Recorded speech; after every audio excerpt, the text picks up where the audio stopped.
Hey now, happy Wednesday afternoon. Welcome to 580 Sports Talk. Brendan Dworzinski and Dan Lucero here with you today. Thanks so much for hanging out with us. We've got a full show for you the next 4 hours. Plenty on the Kansas City Chiefs to get to today. The Chiefs will not have Patrick Mahomes, but that's by their choice. For Week 18, it'll be Blaine Gabbert who gets the start. Can't imagine we'll see a lot of, say, Travis Kelce once he gets to 1,000 yards receiving for the season. It'll be a bench-heavy day for Kansas City, so we'll break all that down, what that means for Week 18 coming up here in just a few moments, plus a couple other players who might get a lot of work coming up against the also depleted Los Angeles Chargers. Also coming up this hour, we'll hear from Andy Reid, plus K-State basketball won last night. That is good. In a vacuum, positive. Want to get as many wins as possible going into conference play. K-State's 10-3. Awesome. With context, not the most encouraging outing, I would say, from K-State. Not the prettiest outing, for sure. It was not a pleasurable 40 minutes of basketball. And some of that had to do with one big problem that K-State has, that if there was a fix to it, that fix might not end up seeing the court at all for K-State this year. So, they got the win. They don't give you style points necessarily in like the net rating or the win-loss column, most importantly of all. But it was not an inspiring performance last night. No, it was not. And you put on Twitter that Chicago State plays like a JUCO team, and that's not a compliment. You're right.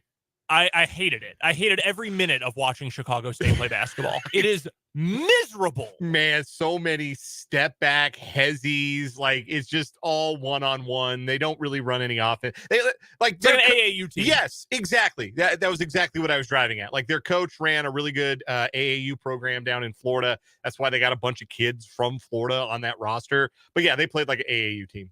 It was not pleasant. Like, it wouldn't have been pleasant if K-State had won by 40. Let's be really clear. If K-State had looked like the Harlem Globetrotters and played really well for 40 minutes, I would still say that largely that game was not fun to watch because Chicago State was very grim to watch. Like, a little bit insulting to the sport of basketball, frankly. And I can understand why against one of the easiest schedules, and I mean, it's the only guys who will schedule them, but against a fairly light but busy schedule, they are 7-13 so far. Can't see many more Division I wins coming for the Cougars this year. So we'll get to that coming up this hour. We'll also get to some other Chiefs thoughts today. Who should you be rooting for around the AFC playoff picture? If you're the Chiefs, already knowing that you get the 3 seed, what's the best path forward?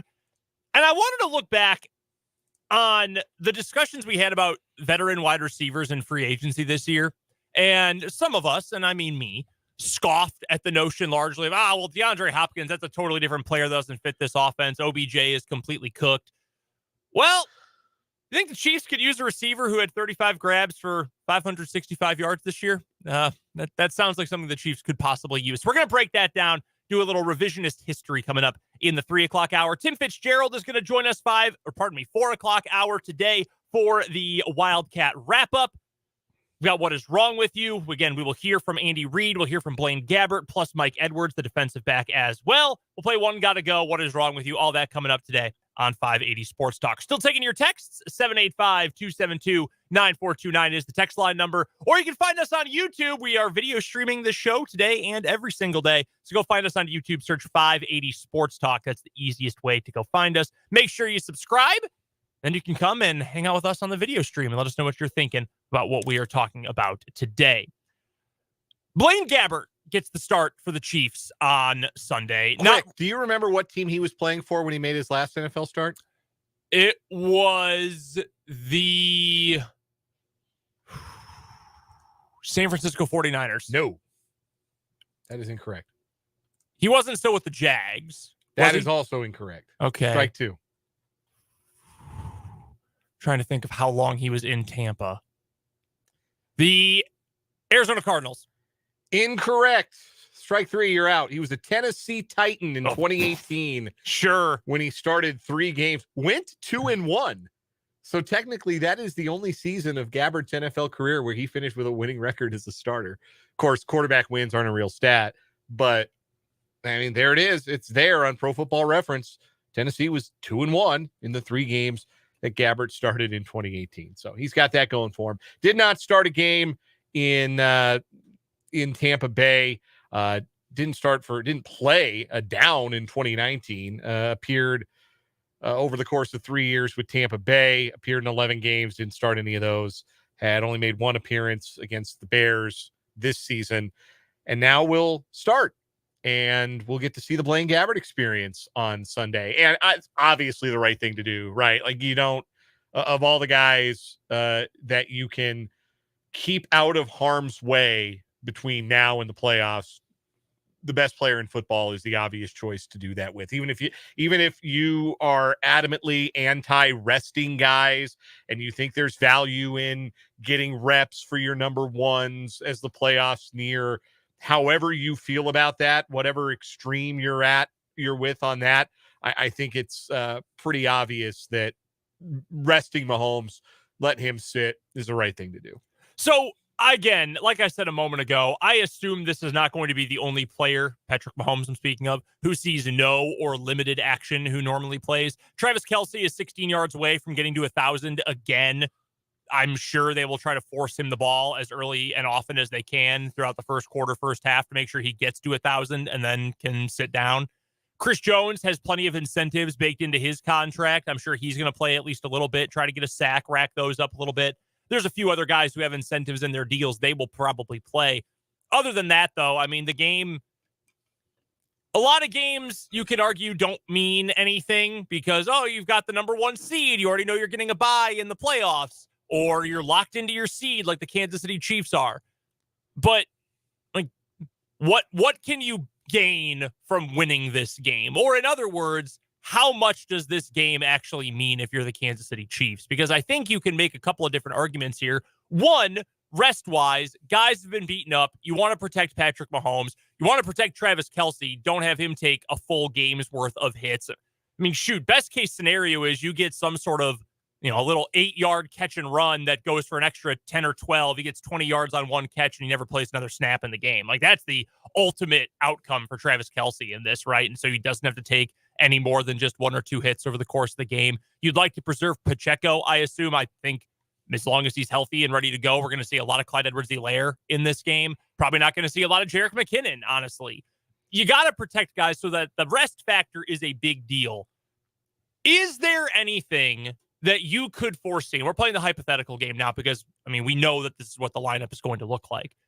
Is there any way the Chiefs still could benefit from winning this game, though, with like some sort of intangible benefit? You're not going to move your seed up to the 2. You can't fall down to the 4. You're locked in at the 3.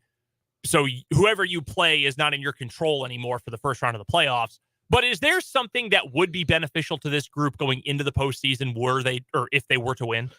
I don't think so, in the sense that I think whatever intangible benefit they could enjoy from a win is something that they enjoyed last week in how they beat Cincinnati.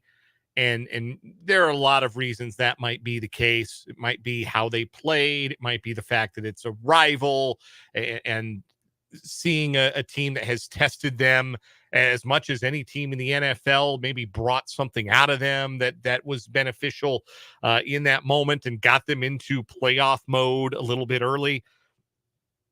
I don't think they care too much whether Blaine Gabbert beats Easton Stick or not. Like, that's what we're looking at in this matchup. I don't know that there's more of a lame duck team in the NFL than these Los Angeles Chargers right now. And to their credit, they haven't been blown off the field since Brandon Staley was fired. They played the Bills very tough, in fact. Although, I mean, how much of that is the Bills? The Bills scored 1 offensive touchdown against the Patriots last week. Like, they're not exactly soaring into the playoffs. I mean, now they might pummel Miami into submission on Sunday night, and we can forget I ever said that and delete the tape. But, like, the Bills are not some sort of great juggernaut, and certainly the Broncos are not, and the Chargers played them tough in Denver, relatively speaking. They also scored 9 points. Like, they are down to a backup quarterback. They're down to, their best players are not on the field due to injury. Joey Bosa's not out there. Justin Herbert's not out there. Keenan Allen's not out there. Like, they are really a husk of a football team. And I think the Chiefs ought to be able to beat them no matter who they start at quarterback. They could go call Tyler Palko and I think have as good a chance of winning on Sunday as with anybody else. Man. Yeah, Palko was pretty bad. Are we talking peak Tyler Palko or Tyler Palko like right now? Talking like when he had it rolling at Pitt. Okay. Yeah. All right. Maybe. I guess that would be peak Tyler Palko. When there was still potential there. Okay. Hey, I look, can see it. hey, some of us peaked in college. It's okay to admit that. Oh, yeah. I think that the result of this game is not as important as getting through it healthy. I really don't see any value in, aside from how the Chiefs value every competitive opportunity, just the mindset in that locker room, in that organization about, every game is one that you got to go out, you got to perform at a high level, and you've got to win. Beyond that, it doesn't really matter if they beat the Chargers or not. Like, again, that's a team playing out the string, and the Chiefs are out there not to get hurt. That's a great question. Who is the most lame duck team this season? If the Falcons had one more loss, one fewer wins, and they were truly out of the race in the NFC South, which they pretty much are, it would be them. I think it would be them because the Chargers at least have already fired their coach. Mm-hmm. Like, at least they have already said we're making a move. Well, that's what I guess. Yeah. Maybe Washington. Oh, yeah, Washington's good. Washington's a ghost ship. Do you see they're going to start Sam Howell again? Yeah. 2 weeks after saying we're benching him, then Jacoby Brissett got hurt, and they said, never mind. You're starting again. Yeah, that didn't work. I thought it might. I had hopes for Eric Bieniemy working with Sam Howell, who at one point in time was considered a first-round talent. That ain't gonna happen. Not gonna work for them. No, they're a lame duck team. The Jets are a lame duck team. Even if I don't think they're gonna fire their coach, they've said they're not gonna fire Robert Saleh. But that's like the thing that's most egregious with the Chargers is all their studs are not playing. Like they are really like there is not much, and that's the whole thing with the Chargers, right? Is like outside of the top end talent on their roster, they don't have a lot of depth, and that's why they're where they're at. Like, they cut a captain 3 weeks ago. Sebastian Joseph Day, just cut him. Like, they really are a husk. There's not much separating them from, like, the Birmingham Stallions of the United Football League at this point. Shout out to the UFL. I could do an entire hour on the new UFL, by the way. Now, I will pose this question, though. Like, the result, I don't think matters, but I think the reps do. And Blaine Gabbert, who we're going to hear from a little later, because he took the podium instead of Patrick Mahomes today. And he was amped. He was really excited. He hasn't gotten to do that probably in a really long time. Yeah. I'm sure he enjoyed it. He took the podium and like spilled a lot of beans about the planning for the Chiefs, like what they plan to do and who they plan to give snaps. Like he was more forthcoming than Andy Reid ever is on a Wednesday. And he said flat out that there are going to be guys that get reps at wide receiver this week. And he specifically mentioned Justin Ross and Mecole Hardman and KT, Kadarius Toney. Now, Tony's been hurt the last 2 weeks. Normally, I would say, like, don't even chance it. But, like, does Toney need a game where you throw him some passes and there's no consequences, really, if he drops the ball? There's no consequences, really, if he doesn't make the play he needs to make. What about Marquez Valdez-Scantling? Do you give him some targets? We have Lenny Dawson on the YouTube comments. Shout out to Lenny. Great to have you listening. I hope we're coming in loud and clear where you're at. And he suggests that give MVS 30 targets and see if he catches 5 of them, which is really funny. That's extremely funny. But no, do I think there's value in the reps for this wide receiver group? Yeah, I do. And I think that it could potentially give a little bit of clarity as to, okay, who can we trust with these opportunities a week from now when the games matter again? Do you think that includes Rashee Rice? I would be very surprised we see Rashee Rice. I assume we won't see much of him, but I do think it is at least worth hypothesizing. Like in a game in which, you're trying to rest all of your important pieces, make sure none of those guys get hurt. Where do you strike the balance between that and he's still a rookie and trying to get him as much run as possible. But maybe the fact that the Chargers aren't playing any of their starters either, I mean, they can't play a lot of their starters, you end up in a situation where it's more likely you get hurt with guys who aren't as experienced out there on the other side. We can't play you. It would be cool to see him, though. He is 62 yards away from 1,000. He's at 938 yards. I think he's already got the record for most yards by a Reid rookie wide receiver. Past Deshaun Jackson. I have this stat in front of me right now. So we've got rookie receivers, 75 or more catches, 900 or more yards in the past decade. There have been 9 of them. Odell Beckham Jr., pretty good rookie year. Yeah. Michael Thomas, slant boy. Justin Jefferson, yeah, he's pretty good. Who called him slant boy? Never heard that before? No, I remember that. I'm just trying to remember who called him that on Twitter. I don't know who called him that. Oh, yeah. Love to diss slant. I am not a Michael Thomas fan at all. So I picked up on that real quick. Oh, it was just fans. He clapped back. Tried to call me slant boy because they favorite corner couldn't stop it. Wow, great burn, dude. Great roast. The other ones, Amon-Ra St. Brown. Malcolm Jenkins. It was Malcolm Jenkins. Oh, Malcolm Jenkins. That's pretty funny. Carlton Davis as well. Also, yeah, we got multiple instances. That's really funny. Completely derailing the conversation. Jalen Waddle, Jamar Chase, Garrett Wilson, Rookie of the Year, Puka Nacua, record setter, and Rashee Rice. Those are the only 9 who have done it in the last 10 years. That's pretty good. Pretty impressive for what Rashee Rice has had to do. So maybe you do end up keeping him off the field just to make sure he is as healthy as can be, because he is vital going into this game. He's extremely important going into this game. I'm curious what that rotation is going to look like at wide receiver, because you end up with a bunch of guys already on the team who you wish didn't have to, like, all the guys you've played aside from Rashee Rice over the course of the year are already guys you would hope you didn't have to play until week 18. But I don't know. I wonder what that's going to look like. I wonder if you're going to end up with a situation where Andy Reid says, we need these guys to have reps. Like, we need these guys to be ready to go and as amped up as possible. And wide receiver is probably the most obvious instance of where you have guys who need the reps, need the opportunities, and need to maybe play in a pressure-free environment if indeed there's an element of the yips or whatever you want to call it to MVS's performance or Kadarius Toney's performance. I stand by my statement that the things that Toney can do in the open field, A, they can win you games in January, and B, nobody else on the Chiefs can do them. No, I agree. They could really use him if he could just get right. And maybe this is a chance to get him right. Maybe I'm like Homer Simpson watching my pig roast shoot out of the sewage pipe and out over Greater Springfield saying, it's still good with regards to Kadarius Toney. I'll be that. That's fine. Yeah. But I firmly believe they could use him. He could help them in January if he can get right. And mounting evidence that he's a can't get right guy. I had a buddy of mine who was sharing the conspiracy theory that Kadarius Toney sure seemed to get really healthy once Patrick Mahomes went to the bench. But maybe number 15 has not been wanting to play a whole lot with number 19 recently.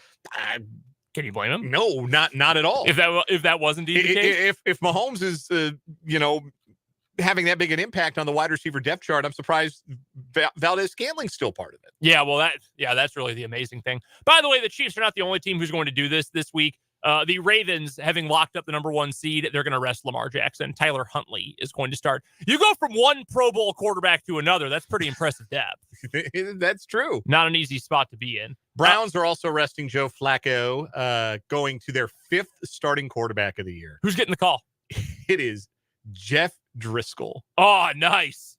Louisiana Tech and Florida Gator legend. Double cheeked up himself. Wow. Jeff Driscoll. That's wow. Good for him. Still kicking around. I had no idea. I would not be surprised if we saw him in the UFL at some point. You could have given me 10 guesses, and I could not have told you, oh, they're benching Flacco. Okay, who's going to start? Like, I would have gone through all the other guys they've started. Yeah. I might have guessed Brian Sipe before I guessed Jeff Driscoll. I would have assumed that they had been the team that signed AJ McCarron. That's what my next guess would have been. I don't even know where AJ McCarron is right now. Shout out to the Battlehawks. But yeah, that's the Chiefs this weekend. No Patrick Mahomes. Might really not matter. I was going to say, by the way, thinking about this, because I know you've mentioned that before about Kadarius Toney, what he can do in the open field. The closest thing they have to that, and you can tell me if I'm off base here, I think is Jerick McKinnon. Just in terms of that open field shifting. And now, Jet is also older. Now, so I'm probably thinking like Vikings McKinnon before the ACL injuries. Maybe he had a little bit more of that shiftiness in him down the field. But like Rice ain't that guy. Watson and MVS sure ain't that guy. Sky Moore doesn't ever have the ball, so we don't know what he can do. Isaiah Pacheco is not that guy. We shared the tweet on the Instant Recap show this weekend where it was Isaiah Pacheco runs like he bites people. Trill Withers on Twitter said he runs like a kid who just put on new shoes in the store. Yeah, he's testing out the new shoes. Stomping around. Yeah, the Kelsey brothers were having fun with that on their podcast today. Having fun with all of the Isaiah Pacheco runs like blank comparisons that are out there living on the internet. Yeah, like the shiftiness, no, not really. He just runs really, really hard. He got a little more like Marshawn Lynch, like run through a bleep face than anything else. Yeah, like as far as that, like open field catch and then make you miss, like Rashee Rice has a little bit of swivel, but not like Toney. No, that just moves differently. Yeah. Some guys just do. The problem is just making sure he gets the ball to be able to do that. We'll talk plenty more Chiefs coming up throughout the show today, and we'll also hear from Andy Reid later on this hour. But on the other side of this timeout, K-State won last night. In a vacuum, good. With context, yuck, that was ugly. We'll break it all down next on 580 Sports Talk.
Just getting started on this edition of 580 Sports Talk. I'm Brendan. He's Dan. Thanks for hanging out with us today.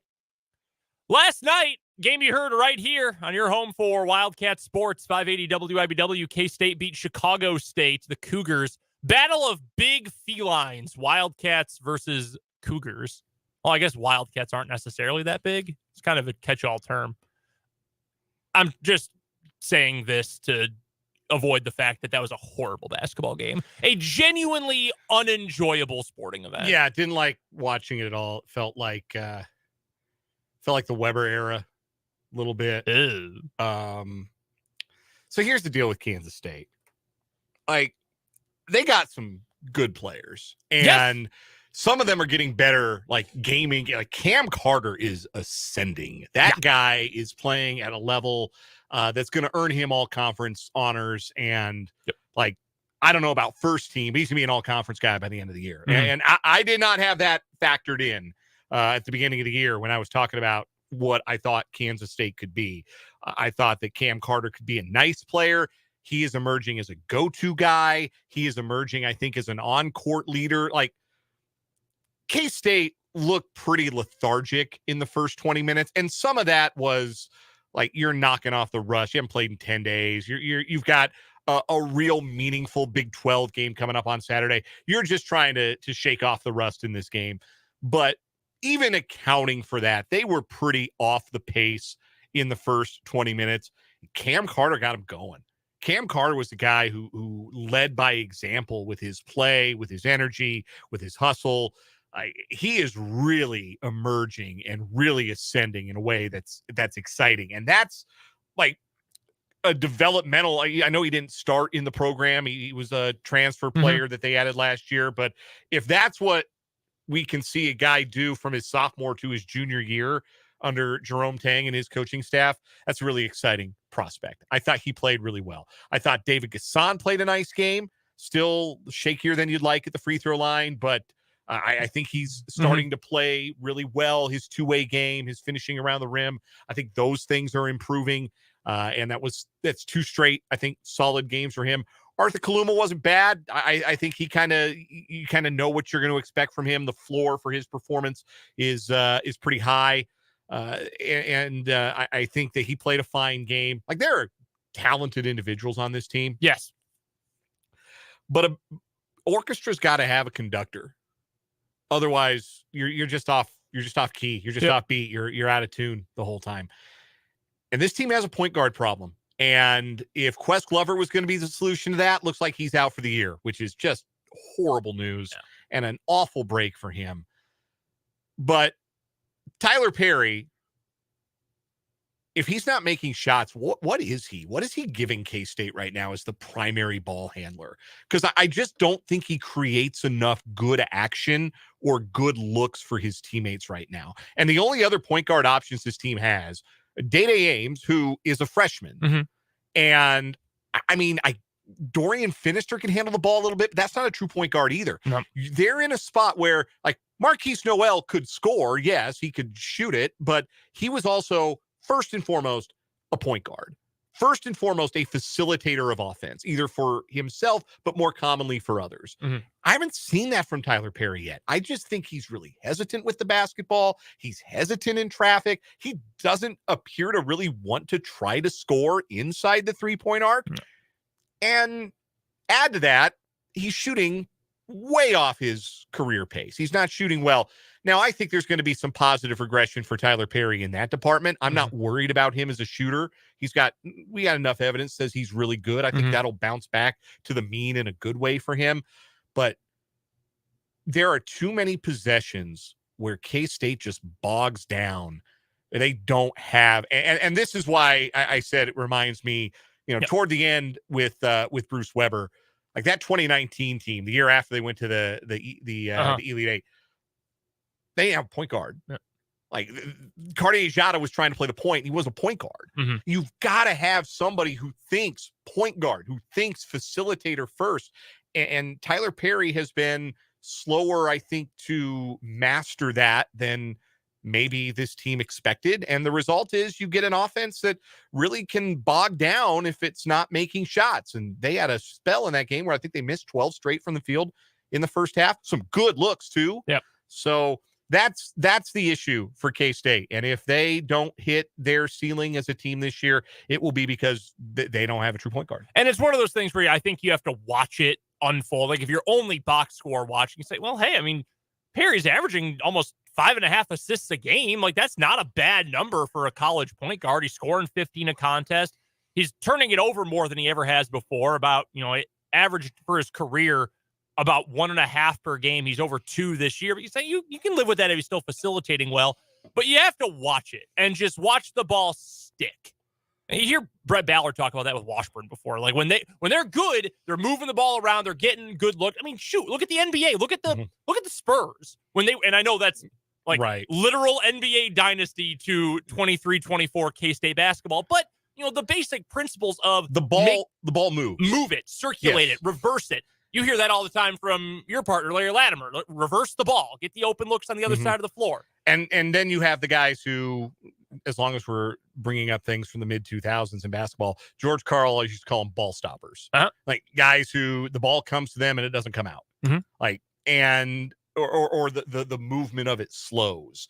And that's kind of what happens. Tyler Perry just, I think maybe he's pressing a bit because his shot isn't falling. I think so. That's the most charitable read I will give, is that maybe he's pressing a little bit as an offensive player. And because the shot isn't falling, he's not playmaking, he's not passing, he's not making decisions as aggressively or as confidently as you really need to be a top tier point guard. Well, and it's also hard to play a position that you're not best equipped to play. And I know he's the best option right now. And if Tyler Perry is your secondary ball handler, you're probably a pretty good team. You're, in fact, probably a really good team.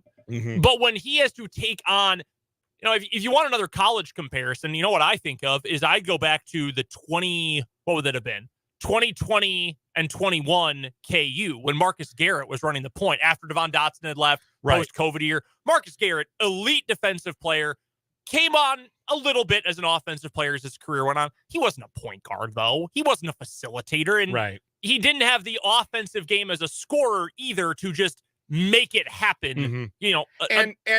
For Perry's faults as a playmaker right now, whether they can be fixed or not, a lot of those concerns are ameliorated if he makes his shots, if he's shooting 40% from 3. And last night, he had an off night from the field, didn't shoot it very well. And on those nights, when he's not shooting it well, what else is he going to give you? That's going to be the big question, because if he can facilitate and I just want to see him be a little more decisive and a little more confident. I think that's in him. He's played plenty of college basketball. I just, maybe he just needs like one night where everything goes right from the field to get that confidence back, but they need that, because outside of him, they don't really have a lot of guys who are, those true point guard options. And I don't think that Day-Day Ames is ready to give you 15, 20 minutes of that just yet. I don't think Dorian Finister is going to give you that just yet. I'm getting some Mike McGurl vibes, like bigger Mike McGurl vibes from Dorian Finister. Oh, I don't mean that in a bad way. I was going to say, either, so is that a positive or a negative? Like, McGurl's a fine role player, and I think like that's probably Finister's ceiling. Like, we're not talking about a guy who's going to be all conference, but like glue role player, like good defender, can make a shot. I don't think I've ever seen Dorian Finister shoot a basketball. Actually, I don't know that I've seen him do that before. But that was the negative from that game, and it's why I think that Kansas State has struggled at times offensively, and why they haven't put up convincing wins against lesser competition in the way that you'd like to see, because I just don't think they're getting the offensive consistency you have to get, because you don't have that facilitator. You don't have the conductor of the orchestra right now. Real quick, through non-conference play, because I know you've paid a lot of attention to this team. How are you feeling about this freshman class? Because they came in with a lot of hype and a lot of attention. And I'll throw Taj Manning in there because I know he was with the team but didn't play at all last season. Yeah, and Finister kind of counts too, because he got the red shirt. Surely, yeah. So they're playing a lot, obviously. Jerome Tang's trying to figure out which of those guys fit. And I think that, like, last night, we'd almost forgotten Taj Manning was on the team, and he comes out and he's plus 12 in his minutes. And the first answer that Jerome Tang gives on his post-game TV interview about what flipped the game was, he said Taj Manning. He loves Taj Manning. Yes, he does. He has always loved Taj Manning. He wants to get him on the floor because he knows he's about the right things. He'll play the right way, and he'll give great energy. And if you can do that, you can be a valuable bench piece, even if you aren't scoring. Yeah. But hey, he had 2 crucial buckets there late in the game. He had an and one on a nice back cut and a good find from Cam Carter. And then he had a good shot fake into an easy dunk that was sort of an exclamation point there in the final minute. So jury's out on Manning because we haven't seen enough of him, but we know Tang loves him. I think Buddy Rich is a tremendous athlete. Yeah. And plays with confidence. I think Day-Day Ames plays with confidence. RJ Jones can't get off the bench right now. I think there might be a point where they need his shooting, but I understand where he's kind of behind in the pecking order because he's a freshman combo guard and they got too many combo guards. Yeah. Ames ahead of him in the pecking order right now. I like the class. I think I feel more positive about it than negative about it, but what you fear is when you have a lot of those freshmen is how much are you going to ask of them when it's conference play? How much can you rely on them? And because of the circumstances surrounding Naquan Tomlin and Quest Glover, K-State now finds themselves having to ask a lot of those freshmen, and time will tell whether or not they're capable, because as any coach will tell you, you get to February and you're not a freshman anymore. Right. Yeah. So we'll see. I still think long-term, I have a really positive outlook about the freshman class. I do wonder though, is too much being asked of them, and no fault of their own. Like they got nothing to do with Quest Glover getting hurt or all the Naquan Tomlin stuff. So that's just kind of where K-State is at. K-State's 10-3, and that's good. And you take out, okay, well, they went to overtime in all these games. They should have won by more against Chicago State. You're still 10-3, and that matters. That means something. That is a relevant point to make. But it's almost impossible, especially if you're a fan, to avoid having the intrusive thoughts of what this could have been. If you had Cam Carter and Arthur Kaluma and Tyler Perry doing what they're doing right now, and you also had Naquan Tomlin, who, by the way, stepped on the floor for Memphis, and you know what he did immediately? Balled out. Yes, made them better. And if you had Quest Glover, who you don't even need Glover to be a scorer. You need him to play some defense and facilitate. They needed a Desi Sills. Like this backcourt desperately needs a Desi Sills. And you kind of hoped that Glover could be that. And now it looks like he's lost for the year. Yeah, that sucks. I feel for him. I really do. We have to get to a timeout. We'll get to Andy Reid right after that coming up on 580 Sports Talk.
Earlier today, Andy Reid spoke to the media, his first media availability of the week. Let's hear from Big Red and what he had to say at One Arrowhead Drive.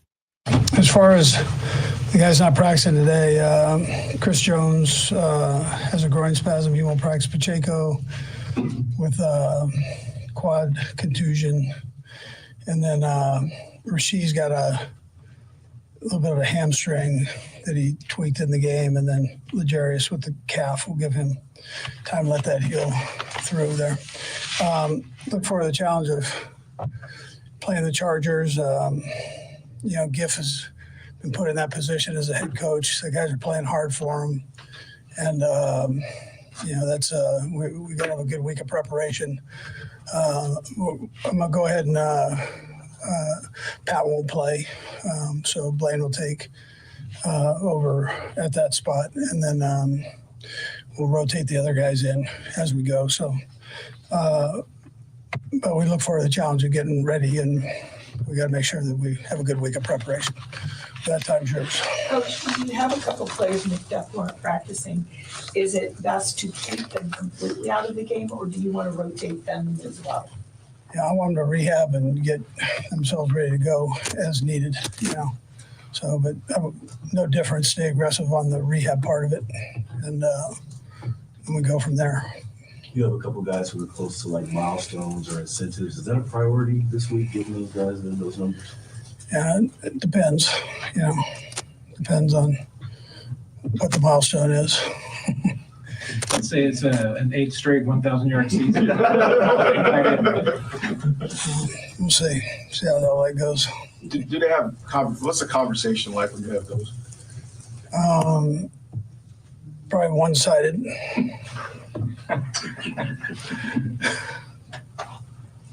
Andy, it certainly seemed like some quick read stuff on Sunday, maybe some just quicker stuff in general. Was that by design, and is that something you can see moving forward? Yeah, listen, they give us an opportunity to do that. It depends on the defense that you're playing. So they were going to take away some of the deep stuff, and it gave us a chance to get the ball out fast and do that part. But it just depends on the defense. Andy, Oladukin going to be up on Sunday? Yes. What have you seen from him in the last year, since training camp? Yeah, listen, he works hard. He works hard every day at working to improve his game. He's obviously in all the meetings. And then I think the training camp time that he got to play was valuable for him. And then the scout team stuff, we try to, if a play is similar to what we run, we try to call it that way and run it that way. So the defense gets a real fast look at something that the other side knows. So, You're going to try to get him in the game? I don't know about that. I just have to see how things go. Andy, you got a lot of guys that are trying to impress you and the coaching staff to get some playtime into playoffs with this game. What do you want to see out of those guys that are kind of the back end that are going to get this opportunity? Something. Yeah, well, they're going to be front end and back end playing, so you can't have everybody not play. So, but I expect them. Yeah, it's a way to build your resume in this league, and gives you an opportunity to also strengthen our team as we go into the playoffs with guys with a little more experience gained in a game like this. So that's invaluable. Maybe you've been in this situation before, the game not mattering so much. Is it a little more difficult maybe this time around because your offense is still in flux, or maybe a work in progress? Is it you tempted a little bit more to maybe try to play some more guys? Well, it helped that we played, okay this past game for sure. And I'm not worried about that, though. No. I just want to, make sure that we're ready when that time comes, and then this group's ready for right now. So this is not a less important game. It's just different guys in important positions playing the game and playing well. So it's you don't just throw these games out. That's not what we're doing with that. We want to play well. Sorry, what's the practice week going to look like for Pat and guys like him who aren't going to play on Sunday? Are they going to get any work, or is this going to be a... Yeah, they'll get work. Yeah. As long as they're healthy to get out there, they'll get work. Yeah. How much Do of you your, go ahead. Do you have other guys, whether it's coaching staff in the building that's sort of devoted to maybe whether it's self-scouting, how you treat a bye week? I mean, that's something different than what would usually be the case. Yeah, well, the important thing is that we get this one where we are good with it. And then I've got some of the assistants looking at the other things, the possibilities. But the guys that are in charge of this game are focused on doing that. And so, you want to do well. In this game, you want to do well. And that's how we go about it. Yeah. That was kind of what I was curious about too, was just how much resources do you dedicate to looking towards next week, knowing, there's 5 different teams that you could face? Yeah, well, a couple of possibilities you already know. So you can spend less time on that, but these other guys that are doing that are capable of doing that. They're in that position where they stay ahead every week for us anyways. So now they've got a couple more teams that they have to stay ahead of. And that's all right. Spend the time at it and do it, dig in, and then you can give us the information down the road. But that's what they do anyways, the quality control guys. Coach, you speak about the milestones of the players. This is your 18th 10-win season, of course, with 2 different organizations. I know you don't like to talk about yourself, but how often do you look back at your accomplishments in this week? Yeah, I mean, I don't look back. That's dangerous in this business, very dangerous. So I look forward, and someday when I'm done, I guess then I can look back. But the only time I look back is if there was a good play back there that we want to use coming up. So, but that's about it. Yeah.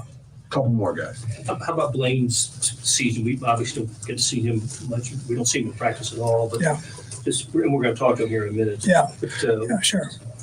He works so stinking hard in practice. It's great to have that opportunity to go out and play. I mean, he's been a starter in the league, and so you have confidence that he knows what to do and go in there and will do well. But from a personal standpoint, I'm sure he's excited about the opportunity to get in and play instead of going out here and practicing, every day. That's what he does. He's not to have a chance to do it in a game is great. We've seen veterans over and over being quarterback on Patrick. How's Blaine been that veteran and steady voice for Patrick for these courses? Yeah, he's done a nice job. He's done well with it. I checked with Chad, and he and Chad have a relationship. Chad thought he'd be good for that position. I didn't know Blaine, like I knew Chad, but he's jumped in and done a nice job with all that. Yeah. Coach, for the guys who aren't playing like Patrick, how do you want them to prepare for the playoffs when they're also resting, avoiding injury, and kind of on the sideline? Are they doing more of the mental thing, or what is the key to getting ready for a playoff game when you're not playing this weekend? Yeah, so from his standpoint, he'll look at some of the teams. That's what he does. You're not going to not have that happen. But the thing you got to do, you got to practice. Go out and practice. Do your thing there. Help out the guy. Help out Blaine when he's in there, like he helps you out. And so he's got to make sure he studies this opponent. Make sure he has that down too. And that's what you do. You only have so many elevations. So, if Blaine goes out and tweaks his ankle, then you got to be ready to, put the uniform on and at least be out there and in a position. So that's how that goes, but where you can function. So that's Andy Reid speaking earlier on today at One Arrowhead Drive. So it sounds, again, like we already expected. There's not going to be a whole lot of starter action in this game for the Chiefs, but there doesn't need to be. Because no, it'll be like preseason. It'll feel like the third preseason game a little bit. And I don't doubt Andy Reid that he wants to play well and be prepared and win this game, but there's a difference between wanting to win it when Patrick Mahomes is out there and when Blaine Gabbert is out there. Still adjust to those a little bit differently. Coming up in the 3 o'clock hour, we'll lead off with some wide receiver discussion for the Chiefs. Coming up on 580 Sports Talk.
now, 3 o'clock hour of 580 Sports Talk coming your way. I'm Brendan Dworzinski. That over there is Dan Lucero. We're here with you until 6 o'clock coming up today. Thank you so much for hanging out with us on this Wednesday afternoon. Plenty to get to. We'll hear from the new starting quarterback of the Kansas City Chiefs, Blaine Gabbert, coming up a little bit later on this hour. Excuse me. We'll also play some One Gotta Go. We'll get to some revisionist thoughts on the Chiefs wide receiver room and pursuit during the offseason. We'll get to that. We'll get to your texts, 785-272-9429. And we'll get to your comments on YouTube. The name of our channel is 580 Sports Talk. Head on over. You can leave a comment section live, roll and hang out with the rest of the commenters today and hang out with us in video form over on YouTube. We've got some K-State women's basketball coming up tonight here on our airwaves. 6 o'clock, their Big 12 opener, I believe, against Houston. Nope, it's game 2. Yeah, they've got a win over Cincinnati in conference play. Right. Yeah, conference play opened, I guess it would have been Saturday. Yeah.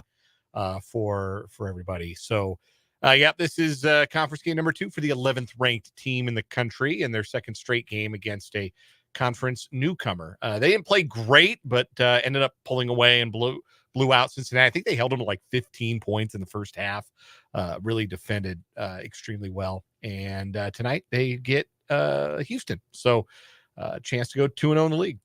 66-41. Yeah, pretty dominant win on Saturday. So my apologies to the Midi Cats, but they're back in action tonight. 6 o'clock pregame as soon as we're done here on 580 Sports Talk. Also coming up tonight over on our sister station, Country 106.9. We've got the Washburn Basketball Coaches Show. I'll be talking to both Brett Ballard and Laura Westling about all things Ichabod Hoops as they get ready for action against Central Oklahoma coming up tomorrow.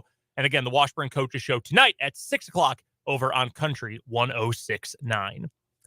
If you go back to training camp, if you go back to the offseason, I think, it is my belief, my memory, that there were 2 topics we talked about more than anything else when it came to the Chiefs and came to the NFL. NFL as a whole, the running back dilemma. That was a dominant storyline around the league this year. When it pertained to the Chiefs and also the NFL, when it comes to the star power of a couple of these names, it was, should the Chiefs go after X wide receiver? Should they go after this player or that player? And there were a few names that came up. And I was thinking the other day, after I saw the huge game that DeAndre Hopkins had for the Tennessee Titans this past week, what if the Chiefs had gone after him more intensely than they did? Because we know there was contact. We heard that a bunch, right? There had been contact. They were staying in touch. Nothing, he came in for a visit. A couple of cryptic tweets that seemed to suggest some interest.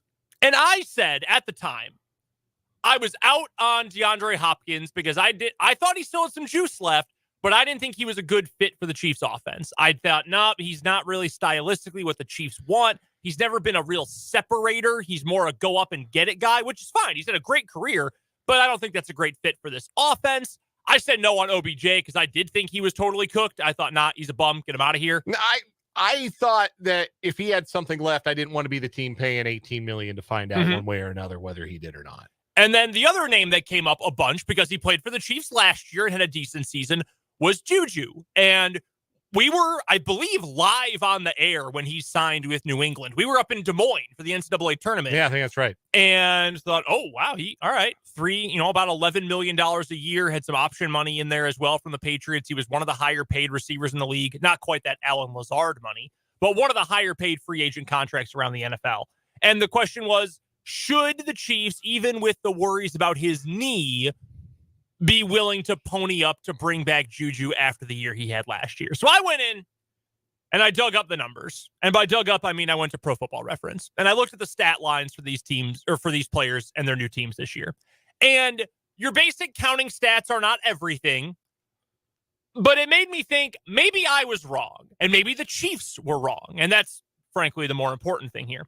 So I'll start with Juju because that's the one that the Chiefs were absolutely right about. We went into the numbers. You saw it from ESPN, month and a half ago or more now. They released their wide receiver advanced metrics, and they indicated that of 109 qualified receivers, Juju Smith-Schuster was ranked 109th. He was very bad, and that has only continued. He's played 11 games this year. He has 29 catches for 260 yards and 1 touchdown. I know his quarterbacks are bad, but he's also been been terrible this year. So that's fine. That's a win for the Chiefs. That was an evaluation win for Brett Veach in the front office. Is he still ranked that poorly? I am just now pulling these up. No, he is no longer at the bottom of the list. All right. He is tied for 133rd out of 139 wide receivers, tied with his teammate Devontae Parker, Rams tight end Tyler Higbee, and Sky Moore. The only receivers worse, Carolina rookie Jonathan Mingo, the well-traveled Van Jefferson, and the aforementioned Alan Lazard, the worst wide receiver in football this year. This is going to go down as one of the worst free agent wide receiver classes ever. That is brutal. So I hadn't checked in on these in a while. Let's do this. Travis Kelce, 25th. Okay. In a tie for 25th with Odell Beckham Jr., who we'll get to. Okay. Deontay Johnson, DK Metcalf, and Deebo Samuel. This is their overall score based on their rating in open. Yes. Yes, that stat everyone knows. Yes. Open. Yes. Open, catch, and yak. Basically, okay. How often are you getting separation? How often are you catching the ball when it's thrown in your direction? And how good are you getting yards after the catch? Travis Kelce still a top 30 pass catcher in football, even with what we consider to be the start of the decline for Travis Kelce. Rashee Rice is tied for 44th. That's pretty good. With Buffalo fellow rookie Dalton Kincaid, Devontae Smith of the Eagles, T. Higgins of the Bengals, Amari Cooper of the Browns. If we had said before this season that Rashee Rice was keeping company with Devontae Smith, T. Higgins, and Amari Cooper, we'd think, hey, man, that's great. That rules. Yeah. And in fact, Rice has one of the top 5 yak scores in the league. Deebo Samuel breaks the chart on this, but makes sense. Yes, but Deebo's number 1, and then it goes George Kittle, and then a 3-way tie between a pair of Texans, Nico Collins and Noah Brown, and Rashee Rice. So among the best still at getting open or getting yards after the catch, Rashee Rice. Anyway, Noah Gray is 73rd. That's kind of wild that he's the 3rd ranked pass catcher for Kansas City. Play him more. Also, that puts Gray, by the way, he's in a tie for 73rd. He's one spot below Cooper Kupp, Terry McLaurin, Christian Kirk, and Rashad Bateman. Oh. And in a tie with, among others, Stephon Diggs. Oh. So play more Noah Gray. I've been saying this. Justin Watson in a tie for 90th. Marquez Valdez-Scantling in a tie for 124th out of, again, 139. So, yeah, you got too many bottom half performers, obviously. I'm not telling Chief fans anything that they don't already know, but that's kind of what they've been dealing with. Now, for Juju, bottom of the scale. Yeah. But you also mentioned Odell Beckham, and he's played like a top 25 wide receiver this year. And you also mentioned DeAndre Hopkins, and Hopkins this year is in a tie for 52nd. He's up with Jalen Waddle. So, like, top half receiver ability production this year, something the Chiefs lacked, and there were 2 guys available to them that they didn't close the deal on. And I think they would have liked to have brought in an established pass catcher. I don't think they looked at their group and said, we don't need DeAndre Hopkins. We have Marquez Valdez-Scantling. I don't think that was genuinely the calculation made by Brett Veach and by Andy Reid. What I think happened was they were keeping all their powder dry for a Chris Jones extension that never happened. And so they were just trying to massage the cap and not spend their money because they assumed that going into this season, when this season began, Chris Jones was going to be on a big contract, a brand new contract extension. And it just never happened. And I think that crippled Kansas City's chances at making a realistic offer for any of those free agent wide receivers. I mean, even going and getting a guy like Jacoby Myers, like even going and getting a player like that, who, by the way, tie for 22nd, he got Juju money. Yes, he did. He got exactly what Juju got. Like Jacoby Myers would have helped this receiver group. Big So time. they just didn't have the resources because they were saving them for something that ended up not happening. And I really think that the protracted Chris Jones negotiations hampered the Chiefs' ability to get something done at a position where it turns out they really needed to have done something. And again, you just look at the basic stats for these guys this year. Odell Beckham, 35 grabs, 565 yards, 3 touchdowns. Not earth-shattering stuff, not start of his career before the injuries with the Giants stuff, but could you have used another 500-yard receiver on this team who's averaging, I don't even look at what his average per catch is, but I can do the math pretty easily. I mean, could you use a guy who's averaging 16 yards a catch this year for this Chiefs team? Yeah, you absolutely could. DeAndre Hopkins is a 1,000-yard receiver this year. He's played all 16 games, which was also a concern because he hadn't played a full season in a while. 68 grabs, over 1,000 yards, 6 touchdowns. I mean, that's the kind of production where, and again, with the benefit of hindsight, you look back and you say, well, dang, even if he wasn't a perfect fit for the offense, we could have used someone who could still produce like that. He might be on the market again this year. They've got it out after this year. The Titans would save about $8.1 million against the salary cap if they cut him. I don't know that they will, but he didn't end up being all that expensive. He got 2 years, $26 million, only 13 of it, or I'm sorry, only 11 of it guaranteed. So, I mean, that was more affordable for a better player than Odell Beckham Jr. I go back to what we've said a few times, that the Chiefs missed on their evaluation of their own guys this year. And sometimes that happens. We've been over this. And that, I mean, not Justin Watson, because he is what he is, and they hit on Rashee Rice in that evaluation coming out of the draft because he's been great as a rookie. But I mean, Kadarius Toney hasn't been it, and he hasn't been on the field nearly enough. Sky Moore is a nothing. He's a nobody. He's bad. MVS is really bad. Was he on that list, by the way? Did we see MVS? MVS? Yeah, he was like 124. Oh, that's 139. right. Yeah, that's right. Really bad. So you missed on those evaluations, and it makes you think, going back, about how much the Chris Jones situation may have impacted what they were able to do with the offense. But I also wonder, knowing that they could have freed up a bunch more money with a Chris Jones extension had it gotten done this year, because it would have spread the cap hits around and moved him down the line. I mean, that still would have been possible to get a deal done, right? And I don't know the specifics. I don't know what these agents are like. But if you're DeAndre Hopkins, for example, and you're effectively on a 1-year deal with a 1-year team option, that's essentially the kind of deal he signed in Tennessee. Do you think he would have taken maybe a little less money to go play for the Chiefs? Maybe. It's at least within the realm of possibility. And the Chiefs could have done other things to make that money work. They could have restructured Kelsey. They could have restructured Joe Tooney. They've done things like this. There are all kinds of ways to massage the salary cap.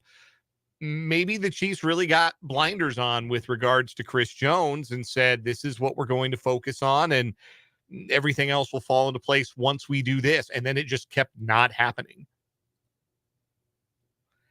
And I don't know that we'll ever know for sure. That would be very revealing if Brett Veach comes out and says either that happened or that didn't happen. I'd be very surprised one way or another if you actually do hear. But I think that's what it came down to in the end. Like, if I had to guess, that I don't believe the Chiefs looked at their wide receiver room going into this year and felt like, yes, this is absolutely, we can't improve upon this. Look upon my works, ye mighty, in despair. We have Kadarius Toney. Like, they obviously decided that they were going to try and upgrade it because they made a move mid-season to go get McCole Hardman back. Yeah. A guy that they had let go. Like, they knew at that point in the season, man, we don't have enough here.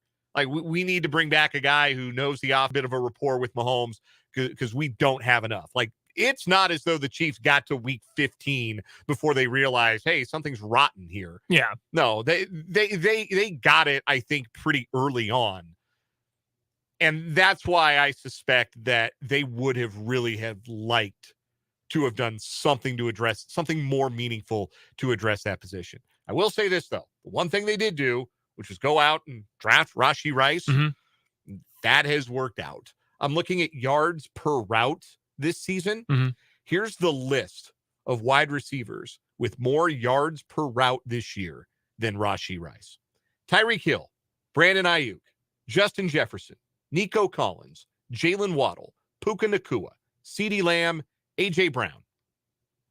And that's it. That's it. That's the list. Rice is tied for 9th in the NFL in yards per route, tied with Deebo Samuel and Amon-Ra St. Brown.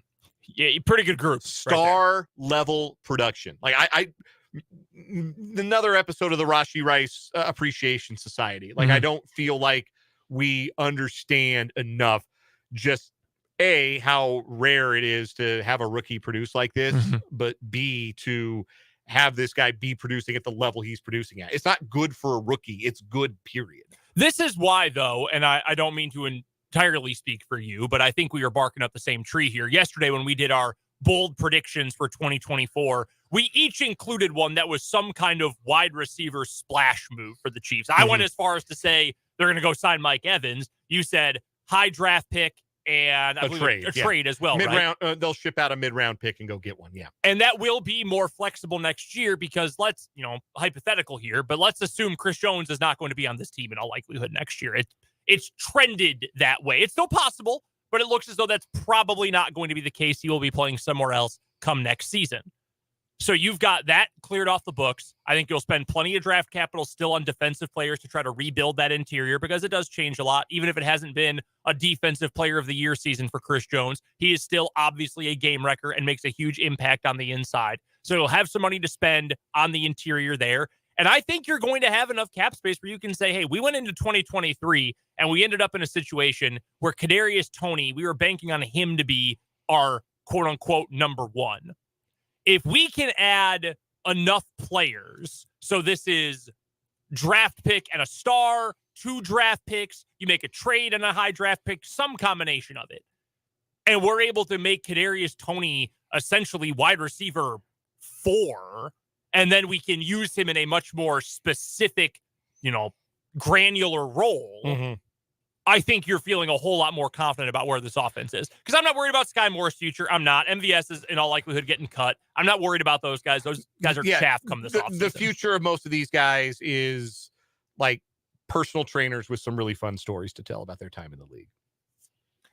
I'm excited for the I don't want to say I'm excited for the offseason in the sense that a New York Jets fan is excited for the offseason because, oh my God, please let this nightmare end. But I'm excited to see what the approach is going to be because I also don't think we have seen how this front office is willing to spend or how much capital, whether that's just true money or draft capital or what, on a major need at wide receiver. Because drafting Rashee Rice, that was a need for sure, and that's worked out. That was a great evaluation. But you had Tyreek Hill. Last year, you spent to get Juju, but that was not a very big contract, and that was only a 1-year temporary deal when he was looking for something more long-term. It was kind of his bounce-back year, his pure NFL prove-it year. Yeah. I'm curious to see when you look at it and say, we know that they're willing to spend on the offensive line. We know they are willing to spend high draft picks at the premium positions on defense, edge rusher and cornerback. What are they going to do knowing that there's that big hole at wide receiver? Are the Chiefs going to prove they're a team that is willing to say, we don't need greatness there, but we at least need okay, and that's what we'll do?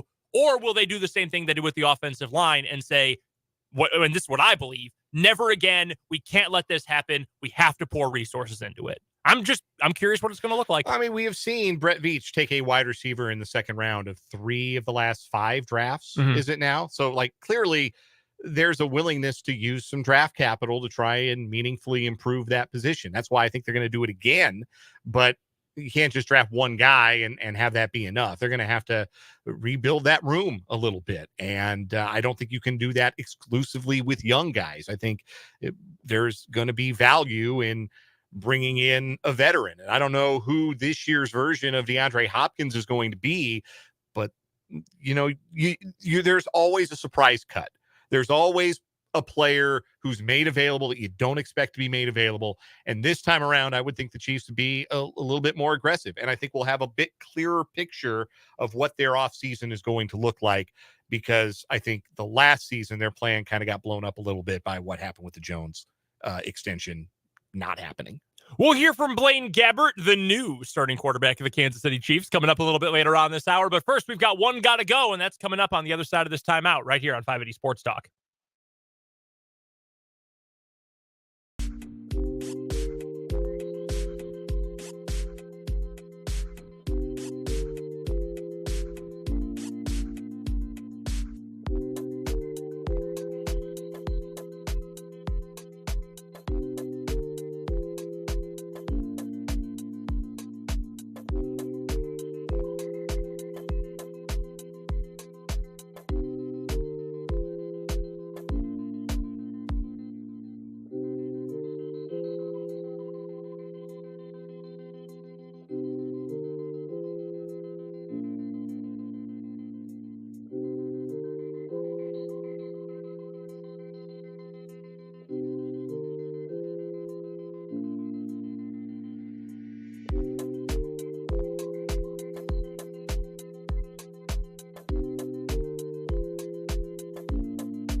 One gotta go time. The conceit is simple. 4 options, one's gotta go. I've been watching a lot of Seinfeld recently. It's on TV Land late at night. So now TV Land also pops up on my recommended channels all the time. When I grew up, it was a bunch of like Leave It to Beaver kind of shows, like really old TV. Yeah, Happy Days. That was like my brother and I used to enjoy watching like Happy Days reruns on TV Land. Now it's Seinfeld and Everybody Loves Raymond and King of Queens all day. I think it's the only 3 shows they have on. I'm going to go lie down now because that says something about me in my generation, and I need to go lie down. Okay, anyhow. All right, so I'm going to give you the 4 main characters from Seinfeld. You get Jerry, George, Elaine, and Kramer. One's got to go. Like as a TV character or as a hang? As a TV character. As a TV character? As a person. Like you can kill off Jason Alexander. No, I'm kidding. But yeah, as a character on the show. Well, as a person, Kramer's out. Well, yeah. I give him credit.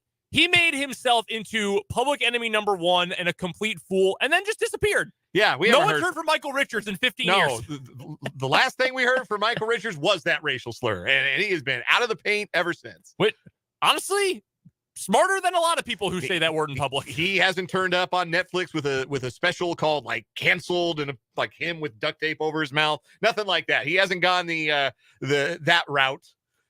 Nah, he knew he messed up and he got out of the paint. Good for Michael Richards. No, it's Kramer. The zany guy. Not. Seinfeld is the most overrated sitcom of the last 30 years. Wow. I never thought it was that funny. I'm sorry. Like, there were times when it was very funny. Like, Moops is very funny. A Second Spitter, that's very funny. The Contest, that's funny stuff. Ken Phelps.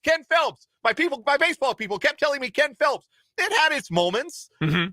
I just don't, like, I wouldn't rate it above, like, I think Friends was a better TV show. I think Everybody Loves Raymond was a better TV show. I think Home Improvement was a better TV show for doing 90s sitcoms. It was a little ridiculous, but it was enjoyable. You haven't even named the best 90s sitcom. Cheers. Wow, hurtful. No, Frasier. I know. I knew that's where you were going. No, okay. The most overrated sitcom of the last 30 years is Cheers. Easily Cheers. Theme song merchant. That's what Cheers is. It's a theme song merchant. That's all-time great theme song. It is an all-time great theme song. No, I'm going with Elaine. I'm taking Elaine out of the mix. Like, wow. You need misogyny much? Well, yeah, that's not great. But George is, I think, the funniest character because he's so neurotic, it's impossible. You need the straight man. Jerry plays that well. I do think Kramer is very funny. I think it is a mostly funny show. I also have episodes where I'm watching and I can see what they're getting at. I'm like, no, that I will work during this episode. I do not need to watch this very closely. But yeah, I think I'd take Elaine out. Nah, never did it for me. Apologies to any Seinfeld fans out there, but never. The show never did it for me. Never rang the bell for me. I'm gonna go with the top 4 quarterback prospects in the upcoming 2024 NFL draft. One's got to go. Caleb Williams, Drake May, Jaden Daniels, Michael Penix. All right. And I'm going to go ahead and I'm going to be proactive here. I know you're a big Penix guy. Oh yeah. Huge fan of Penix. Big fan of Michael Penix. And I am going to go ahead and preemptively remove him and swap in the 5th best quarterback prospect in Bo Nix, just to make this a little more interesting. See, I think the reason Penix was interesting is the fact that he's old for a prospect, and I mean, you just worry, how long does his career have? He's on 2 bad knees. Yeah, like you could hide rolls of quarters in his knees. Like they're in rough shape. So I'm keeping Caleb because I think he's the most gifted quarterback of the group. I still think he's Mahomes. Like the closest thing coming out of college to that. Like I still think he's that. Even though this last season didn't end well for him, I don't think that was all about him. I think USC ran out of ideas halfway through the season, and it looked very much like what the Chiefs have looked like for a big chunk of this season. Like, hey, Mahomes, go figure it out. Hey, Caleb, go figure it out. I think Lincoln Riley needs a project. Like, I think Miller Moss as his starting quarterback might be the best thing to happen to Lincoln Riley as a head coach, in that, well, shoot, my quarterback is no longer like Kyler Murray. People sort of forget because you get lost in, he loves Call of Duty and he's short. Like, he's an incredible athlete with wildly good arm strength for his size. He's incredibly quick and fast. Great athlete. Caleb Williams is obviously a freak show. Spencer Rattler was, he was fine for Oklahoma. He was also a head case, which made things more difficult. I think having a quarterback who is good but not insanely gifted is going to help Lincoln Riley get back to actually calling an offense instead of saying, Caleb, go do something with your crappy offensive line. By the way, we're not going to replace your number 1 wide receiver with another portal guy or like elite draft pick after Zach Branch got hurt. Like, bye. I think that's going to help USC. That's why I would have loved if Will Howard had ended up there. We'll get to Will Howard later in the show. I think Drake May is going to be a good player. I like a lot of what I've seen from Drake May. The thing that worries me about Jaden Daniels, and this was brought up to me in a tweet, not brought up to me, but I saw this on Twitter. I was talking about Lamar Jackson, actually, and why Lamar, when you watch him run, he's not just fast and shifty. He is so smart when he runs. He always knows when to go out of bounds. Have you ever seen Lamar get lit up? No. Never do you see Lamar. He knows when to slide, knows when to go down, knows when to give himself up. And I'm not saying that Jaden Daniels isn't smart. That's not what I'm trying to say at all. But there were a number of times this year where he got blasted trying to run the ball for LSU. Now, part of the problem is also the difference between the NFL and college football, and the games are organized differently. Brian Kelly, maybe not even all that good of a coach. Who knows how much that was coached into him. I worry about the durability of guys who are, I don't want to say rely, because Jaden Daniels is a good passer too, but who so much of their game is the running ability. I do worry about the durability there. And if you had left Penix in the mix, I would have taken out Jaden Daniels. I do not believe in Bo Nix as an NFL quarterback, though. And you'd be like, oh, but he completed 900% of his passes. Yeah, you know whose record he broke? Mac Jones. I'm not super convinced that he's going to be an NFL guy. Also 24 already. Yeah, an older prospect, too. It's a little bit like the NBA, right? Mm-hmm. Where in the NBA draft, you think, oh, I'd rather take this guy who's 19 and maybe I can mold him into something than take this guy who's 22, 23, and they already are what they are. I think that perception is starting to change some. I think you're starting to see that change for the benefit of a guy like Kevin McCullough, to keep it local here. Yep. Where McCullough's being talked about as a legitimate first-round prospect. And now teams, particularly contending teams who might have a first-round pick, and say, you know what? We're trying to win. We're trying to draft guys who can help us, but we don't need them to be stars. An older player will be able to kind of fit in and have a skill set that helps us right away. Like, that's how Christian Brown was a first-round draft pick. Again, a contending team took him and said, this skill set fits for us in what we're going to need from the 21st overall pick in the draft. And now he's a world champion. So I think there's a little bit of that in the conversation about the quarterbacks where, oh man, you get them and they're going to be 24 before they ever take an NFL snap. I don't know. I think if you have a team that is, maybe a little further along, you're not totally rebuilding and starting with the franchise quarterback. You're not in a situation where like Carolina was last year. Like if you're Minnesota, why not Michael Penix? Yeah. No, I agree. I think Penix would be a great fit for that team, honestly. And I use Minnesota because they draft 12th, I think is where they're projected to draft. And they already took a mid-20s quarterback last year when they drafted Hendon Hooker. So they're obviously not afraid of that. Of that list, I'm taking out, at the risk of being wrong about a similar kind of prospect twice, because I was very loudly incorrect about Justin Herbert. I thought he stunk. I did not think that was going to go the way it has gone. I thought so too. And even if we say, how well is it really going? He's only been to the playoffs once. He's been a 500 quarterback. Like the skill set is obviously there. Like he is an incredibly skilled NFL quarterback. At the risk of being wrong about that prospect twice in a row, I'm out on Drake May. Okay. Yeah. I win 8-4, man. Like if you're that good, why are you not winning more than 8 games in the ACC? And that's the big knock on North Carolina, is that Mac Brown has elevated them. Now they consistently are winning, 8-9 games. That's a more consistent thing, but he's bringing in 5-star recruits, high 4-star recruits, and they're not doing, their ceiling is no higher than it was with Larry Fedora, which it should be when you're bringing in recruits that much better than what Larry Fedora had. So, yeah, no, I can see it. A lot of the knocks on May, like, is he too free with the football? Is he too quick to scramble out of the pocket?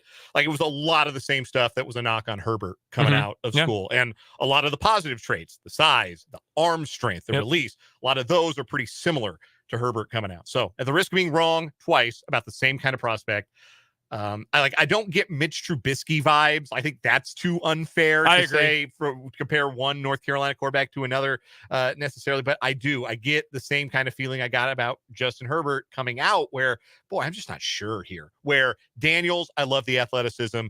Williams is Mahomes. Like I just think he's going to be about the closest thing coming out of college as we've had to Mahomes since Mahomes. And I'm excited to see him with a team that has structure. Honestly. Yeah. And even Bo Nix, like accuracy matters. Like I like Mac Jones had a good rookie year. And then his second season, his offense was coordinated by Matt Patricia and Joe Judge. I think his development has been stunted. I think Mac Jones came out as a decent floor level quarterback prospect and has had that sabotaged by 2 years of poor coaching. I think that Nix can come out and have the kind of rookie season that Mac Jones had, which was a totally fine rookie season. Yeah. I have one more for you, by the way. All right. An update on one I know we've asked before on the program. I've got 4 fast casual dining chains for you. Okay. And 4 different cuisine specialties as well.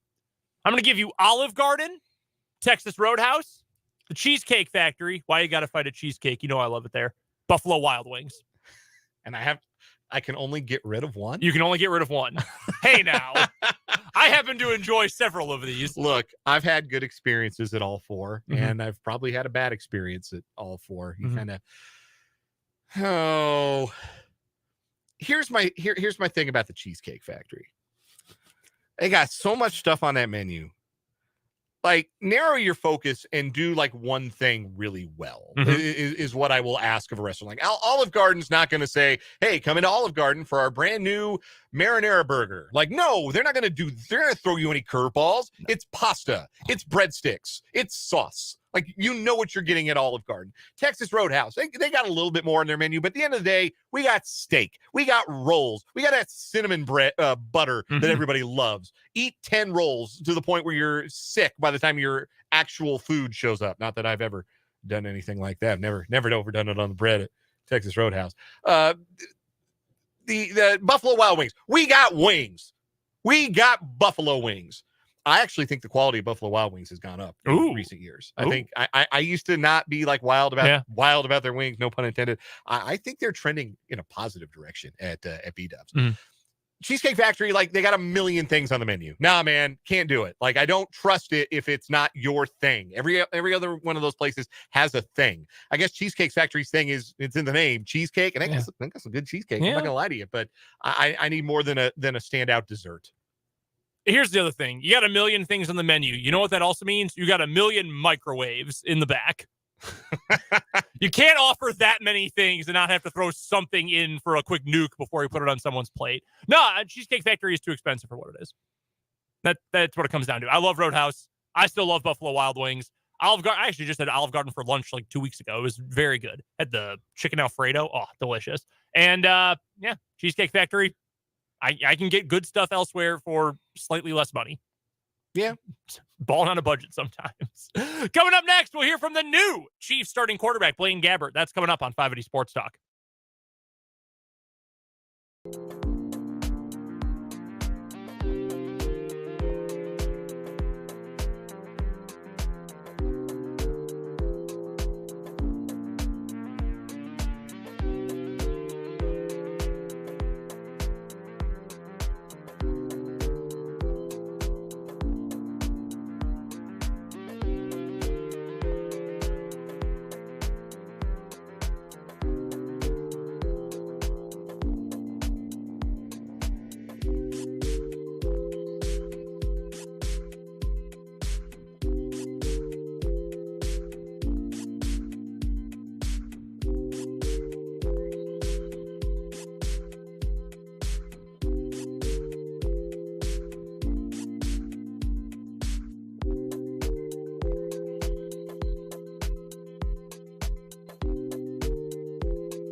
Brendan and Dan here with you on 580 Sports Talk on this Wednesday afternoon. Thank you so much for hanging out with us today. We'll hear from Tim Fitzgerald coming up in just a little bit. He will join us on the Fleming Place Wine and Spirits hotline as we talk all things K-State football and basketball. I mean, we'll talk about Matt Wells specifically when it comes to football a little bit later on in the show. But first, we've got to hear from the Chiefs starting quarterback for this week. That's Blaine Gabbert. What did he have to say today? Let's find out from One Arrowhead Drive. So I am starting this week. I don't know if Coach Reid told you. You said you'd be excited. Yeah. It's great. It's a lot of fun. It's a great opportunity. And I told the young guys at a walkthrough, just have fun. A lot of guys are going to have a great opportunity to go play for the first time, make a start for the first time, right? And I've been fortunate to start quite a few games in the NFL, and these opportunities don't come around very often. And just make the most of them, have fun, cut it loose, and just go play ball. Blaine, if you have to play in the playoffs, if you're needed then, like how much will this help get some work? It's a great dry run. Ultimately, the reason we play football is to play in the games, right? And it's a great opportunity not only for myself, but a lot of guys to maybe play in different positions that they have been throughout the year. Justin Ross, KT, McCall, like these guys are going to play a significant amount this week. And it's just great to get more reps under your belt. So when your number's called, if it is called in the playoffs, we're ready to go. We'll get to see a lot of you, obviously, since training camp. How do you feel like you've grown, even late year? I feel good. It's a new system, right? So you're always working through things, and the installs are new every week, and it's just about how you prepare throughout the week, kind of week in and week out, because the game plans do change every week. And, the more or longer you're in a system, the more comfortable you are. So, it's been called 20, 25 weeks, including the summer in this system. So it's going really well. You mentioned the guys like Justin Ross and KT. Your position, you probably work a lot more with that group than starters, just as far as just running the scout team and everything. So how much more beneficial is it to you to have the guys you work with all year round? Yeah, it's fun when you go out there and actually play meaningful football with guys that, like you said, you've gotten reps with on scout team, and now it's just kind of taking the work from the practice field to the game field, and just, like I said, go out, play fast, have fun. And those guys are phenomenal athletes. They've all played a lot of high-level football, and there's a lot of talent that they all have. And it's going to be fun to watch them play on Sunday. Justin's probably the one that's most intriguing. We haven't got to see a lot of him. You've seen a lot of him. And he's doing a great job. And we make jokes, like, you look back, he hasn't played that much football since his freshman year at college. But the amount of athletic ability that he has is extremely rare. I've been around the game for a long time, and seeing what he can do in and out of cuts, catching the football, making plays, it's fun to watch. So just getting these reps throughout the week in practice and the game's going to be extremely valuable for him as kind of his career progresses. What changes have you seen in the Chargers defensively since you played them a few weeks ago? It just depends. They're playing a little more split safety zone. They're playing fast. They're playing hard. And, when I've been on teams where coaching staffs change mid-year, right? And so a lot of the coaches, a lot of these players are playing not only for their jobs, but for their resume for next year, right? So this team's not going to lay down. They're playing extremely hard. They played Denver tough last week, and they're going.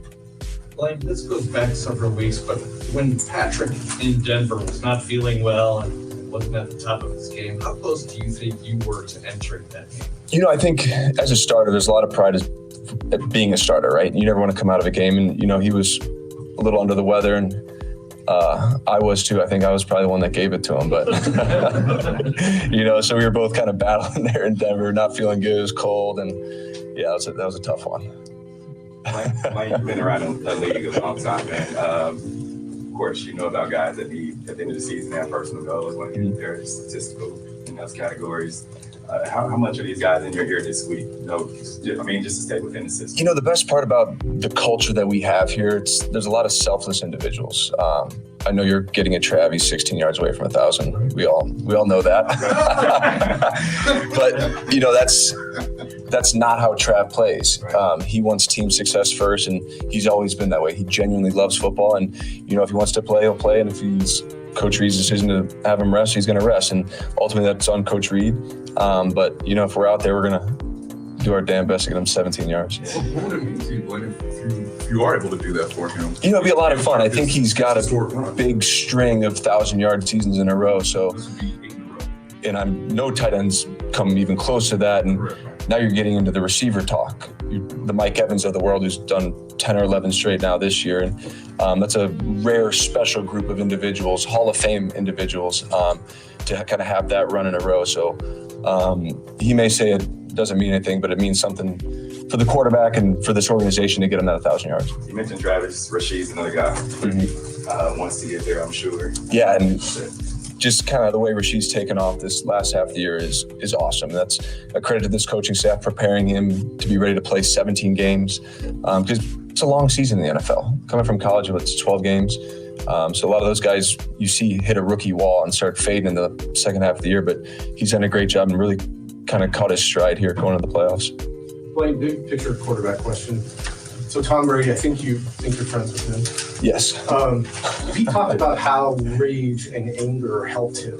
Like you talked about like how those emotions were good. Mm-hmm. And I was curious in your career, quarterbacking and being around great quarterbacks, like how you think about those specific emotions, the rage and anger, and how it might clarify some people's game. Well, I think rage and anger, if you can bottle that up, if you can harness the emotion and channel it positively, that's the best thing. And Tom always said, he's like, I have no friends on the opposing team. And it held true. I mean, he genuinely did not like the opposing team. Now, after the game, he may shake their hands if we win. But he genuinely damn high level for 22, 23 years. And that worked for him. Now, every person, every personality, every human being is different, how they get themselves ready to play, how they prepare throughout the week. And like you said, rage and anger fit him well because he knew how to channel that and bottle that up and played the best football ever for 2 decades. So everybody's different, but he channeled that pretty well. Like, not that you're going to give us a game plan, but will this be using your strengths? I mean, is this a game where you're going to use the things that have worked for you and maybe a little different than what would be if Patrick were started? Yeah, it's a great question, and we had to talk with the coaching staff. There's a system in place here. We run Coach Reid's offense, and ultimately that's what we are going to run. Now every quarterback is different. Every quarterback does things differently. Some things better than others, et cetera, et cetera. And we're just going to run our offense. Hopefully throw to the open guy, run the ball well, and score some points. Do you throw the ball different? Guys have dropped passes when they've been tight spirals coming out of them 5 miles an hour. Every quarterback throws the ball differently, and there's a lot of things that go into whether a pass is completed or not. And it may look very easy to an outsider looking in, but there's a lot of things that kind of go into it. Windows, tight coverage, hands getting knocked down. So our receivers are going to do a great job this week, and I have full confidence in them. When you mentioned running Andy Reid's offense, does that mean no quarterback sneaks? Yeah, I don't know. Maybe do the little tush push or something, but hope not. All right, guys. If the Chiefs ran a quarterback sneak with Blaine Gabbert, that would be bigger. That's a bigger troll job by Andy Reid than Hungry Pig, right? Or any of the other things he's done against divisional rivals over the years. They can run it with him anytime they want. There's no rule that says Patrick Mahomes has to take every snap. If they want to run QB sneak, but they don't want to risk Mahomes, put in Blaine Gabbert. That's fine. He can be your sneak guy. That's okay. That's literally a job in the CFL. Every team has a sneak quarterback. It's an easy yard. Take it. It's so frustrating, man. It is just so frustrating. And look, the Chiefs are they're better now than they've been at those short yardage situations. They've run the ball better. They've called some simpler pass concepts that work better for them in the 3rd and short or the 4th and short. Mm-hmm. But it still drives you nuts when you watch other teams just, third one, this is automatic. And you just don't have that feeling when the Chiefs come to the line because they won't sneak it. Especially when you have Tooney and Humphrey and Smith. Yeah. It's one of the best interiors in the league. Come on, Andy. Coming up in the 4 o'clock hour of 580 Sports Talk, who are the matchups? What are the matchups you should be rooting for this weekend if you're the Chiefs? That's coming up on 580 Sports Talk.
home on 580 Sports Talk on this Wednesday afternoon. I'm Brendan Dworzinski. That's Dan Lucero here with you until 6 o'clock today.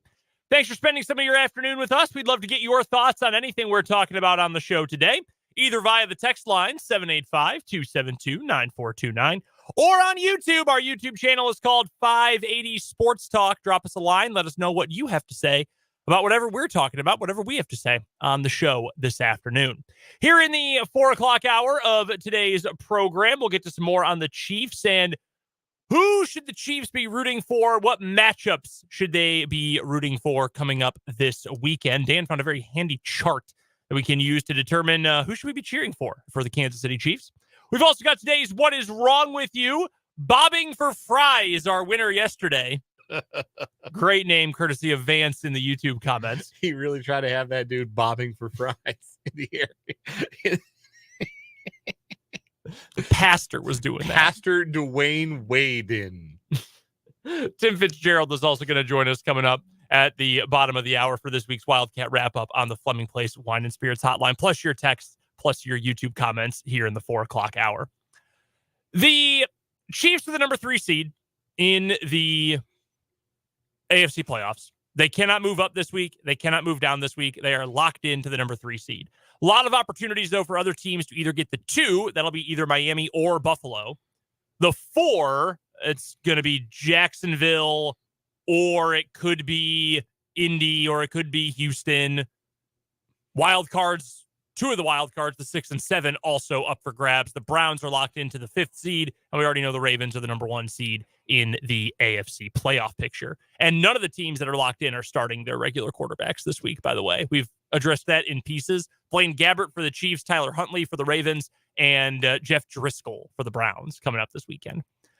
So let's look at this. Without getting to the bracketing of it or the reseeding of it, of the other teams in the AFC playoff race, take the Ravens out, but the Browns, the Colts, the Texans, the Steelers have a chance to get in. The Jaguars still can get in. Dolphins, Bills. What team would you most want to play in the first round of the NFC or the AFC playoffs? Might not matter, but who would you most want to play if you're the Chiefs? So there's a lot of different ways you can answer that question. Mm-hmm. I think like just man for man, like aesthetically speaking, Pittsburgh is probably the worst of those teams. They're playing better lately. They've just picked up back-to-back important wins. They beat Cincinnati. They went on the road and beat Seattle, had a big game offensively, ran the ball really, really effectively.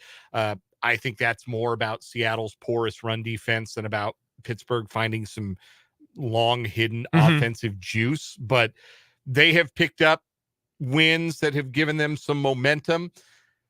What makes them a scary matchup for the Chiefs is they've got probably of the teams we're talking about, and I'm not even sure probably, I think definitely they have the best pass rush presence off the edge. Yeah. With TJ Watt and Alex Highsmith. They have the best pass rush presence who can be disruptive against tackles that have at times been a shaky part of the Chiefs offensively.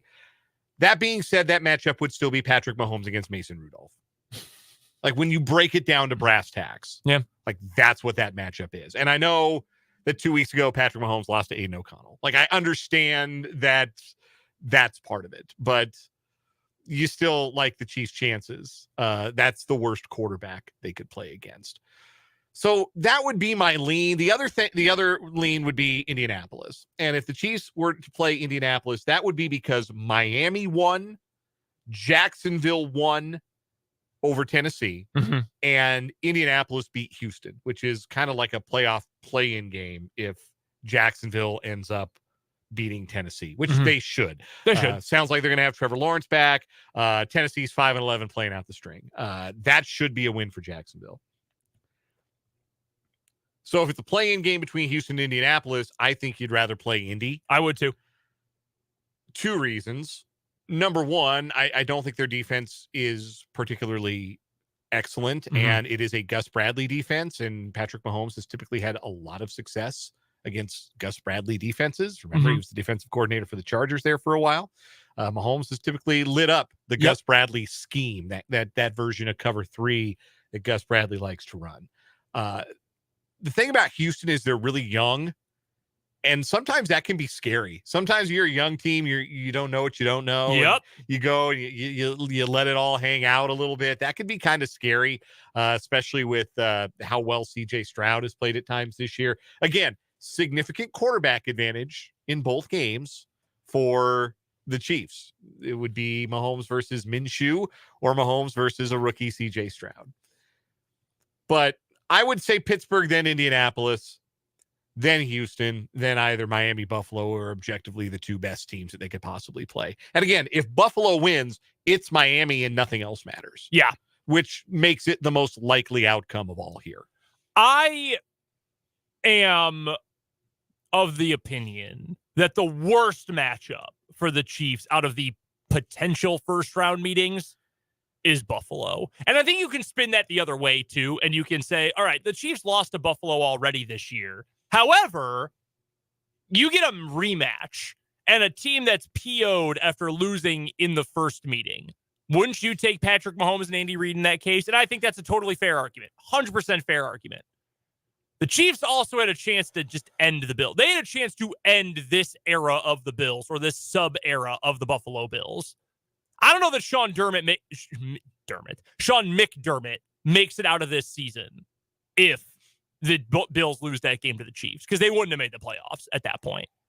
All they've done since then is win and win and win and play some of their best football of the year and win despite not throwing the ball all that well and not needing to. Josh Allen was like 2 of 13 to open their game this weekend. Yeah, completed less than 50% of his passes. Yeah.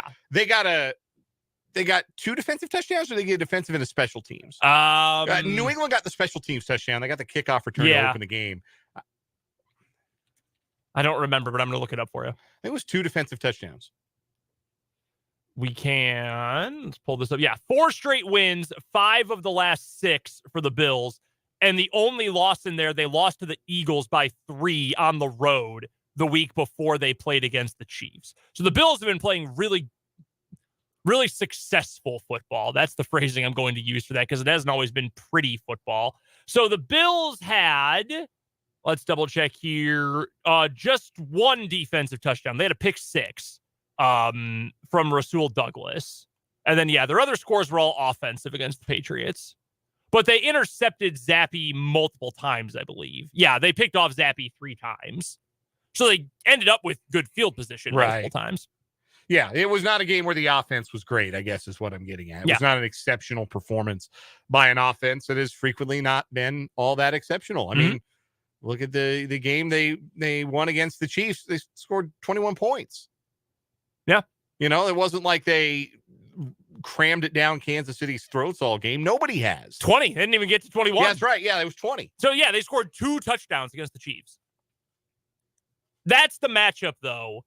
And for those reasons, the fact that they didn't finish it off and that you've got all that narrative and the Bills are playing with confidence now and the confidence of already having beaten the Chiefs once. And I don't mean to go completely with the intangible, they just want it more kind of nonsense.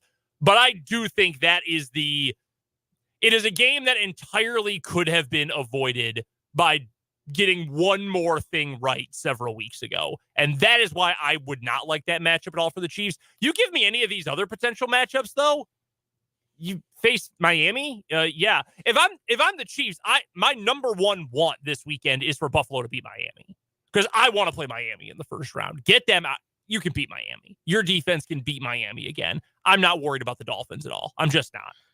After that, I would say probably next. Well, all right. I will say this. I would rather face Indianapolis first, but of the teams the Chiefs are most likely to face, I would want it to be Miami.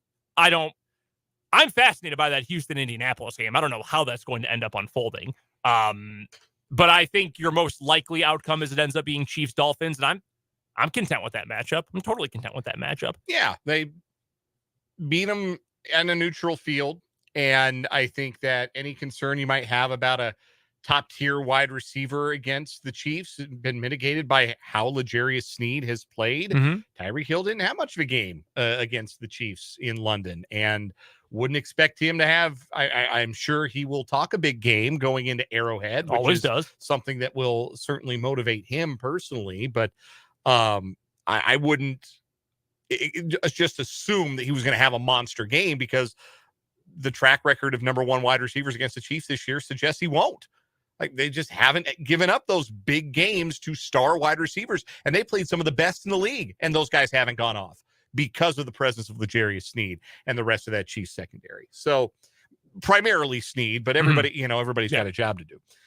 So I would like Kansas City's chances against Miami, but there's nobody here I think, oh gosh, I don't want to play them. They're not a single matchup I go, oh geez, I don't like how this shakes out. The Chiefs should have beaten Buffalo. They should have. And Buffalo in the playoffs, different animal. They haven't done it yet. They haven't proven, like the Chiefs have, that that's something they can go do, is win a big playoff game. So I know that we're not talking about even last year's Chiefs or the same caliber of Chiefs team that we have talked about going into a postseason, knowing you're going to have home field, or knowing you're at least going to play in the divisional round in the home field, or having to bye. Like, I know this has been a different year, and this is a different kind of team. And probably 2 weeks ago, the tenor of this conversation would be very different if it had so happened that the Chiefs had clinched a playoff spot after losing to the Raiders somehow. I know it wasn't actually possible, but like, obviously we're having this conversation after a win instead of after a loss, so it feels a little bit different. But I don't look at anybody in the AFC and say, yeah, the Chiefs can't beat them. Like, they're or the Chiefs, even to me, at Arrowhead Stadium in the playoffs, I think the Chiefs are likelier than not to beat anyone they will play. They will be a favorite against anybody who comes into Arrowhead for the postseason. Now, will they be favored going to Baltimore in a theoretical AFC championship game, or would they be favored going to, let's say it's Buffalo in round 2? Would they be favored going to Buffalo? I don't know necessarily that they would, but at home in the wild card round, there's nobody that's going to come to Kansas City that I think the Chiefs are not likelier than not to beat. And it's just degrees of likelier that we're talking about here. So there's nobody that I think should scare the Chiefs. I would agree with that, but I do think there are a couple potential position group versus position group matchups that I'm interested in. The Houston and Indianapolis outcome, should that play into it, I think both of those would be interesting. Houston, like you mentioned, they're scary because that team doesn't know what they don't know. They're so young. They've got a head coach who has coached in big games before. A really good defensive coordinator with San Francisco, but he's never been a head coach for a playoff game before in D'Amico Ryans. I think that plays into it a little bit. CJ Stroud is a rookie. Nico Collins is still young, even though he's the most veteran receiver they have in Houston. Sucks that they don't have Tank Dell. That would make it that much scarier because he's the favorite receiver for CJ Stroud. But I do think there's at least a little bit of intrigue there. How would Houston approach that matchup? Do they go in the way a lot of teams go into the playoffs, where you act really conservatively after you have maybe a hot start, or you just act conservatively in general? Or do you say, we're going to let it rip because we didn't expect to be here. We're better than we thought. We trusted our young quarterback. Let's just go crazy and see what happens. That can present a little bit of an issue. It's getting in a fight with a crazy person. They've got nothing left to lose. You don't want to ever be in that situation. Here's why I think Indianapolis is at least intriguing. Because, Buffalo, we can talk about that. Miami, we talked about that. You know what Indianapolis can do and is actually pretty good at doing? Running the ball? Running the ball. Yeah, they're very creative with the way they run the ball. And you've got I don't know if you would call Jonathan Taylor among the elite running backs in the NFL. I still think he's a very good player. They can rely on that. They are willing to lean on that. And I think Shane Steichen's a really good coach. I think given what we have seen from Philadelphia's offense over the course of a lot of this season and what we've seen the Indianapolis Colts do in their own right, nothing of Frank Reich, another coordinator the Eagles lost to be a head coach several years ago. I think it's very clear that Shane Steichen had a major impact on Philadelphia's success from last season. definitely. I think he's a really good coach. Now, they don't have the most efficient run game in the league. In fact, they rank as slightly below average in terms of expected points added per run. But when you've got guys like Zach Moss, who's filled in admirably over the course of the year, when you have Jonathan Taylor, who I still think at his best is one of the better running backs in the league, when you've got depth at running back, you can lean on that. And I think Shane Steichen will. I think if that's your matchup, Shane Steichen is a smart enough coach to say, I'm not going to put Gardner Minshew in harm's way here. Like, I'm not going to make Gardner Minshew go beat Steve Spagnuolo's defense on his own, which would be the smart approach if you're Shane Steichen. So that at least would be intriguing for me, because the Chiefs, I don't know if you know this, where do you think they rank in terms of expected points added against the run this year? 29th or 28th? It's not good. I know that. 30th. The only teams worse are the Seahawks and the Panthers. The Panthers are by a lot worst in the NFL. So that's at least the most intriguing part of that matchup. I agree wholeheartedly. None of these teams would scare me if I'm Kansas City, and you could still play. I mean, the fact that you still have 5 teams that you could potentially play is kind of wild going into the final week of the regular season. I feel like before we added week 18, it was like, oh yeah, there's 2 or 3 scenarios. Now there's 5 different scenarios. Yeah. That's I still don't like the standings look perfect now. Like teams with records like 11-5, 8-8, 12-4. Like that's what I want to see. I don't like looking at 10-7 at the end of a year. I agree. It's really upsetting. One other thing Indianapolis does well that I think makes them potentially scary is they turn you over.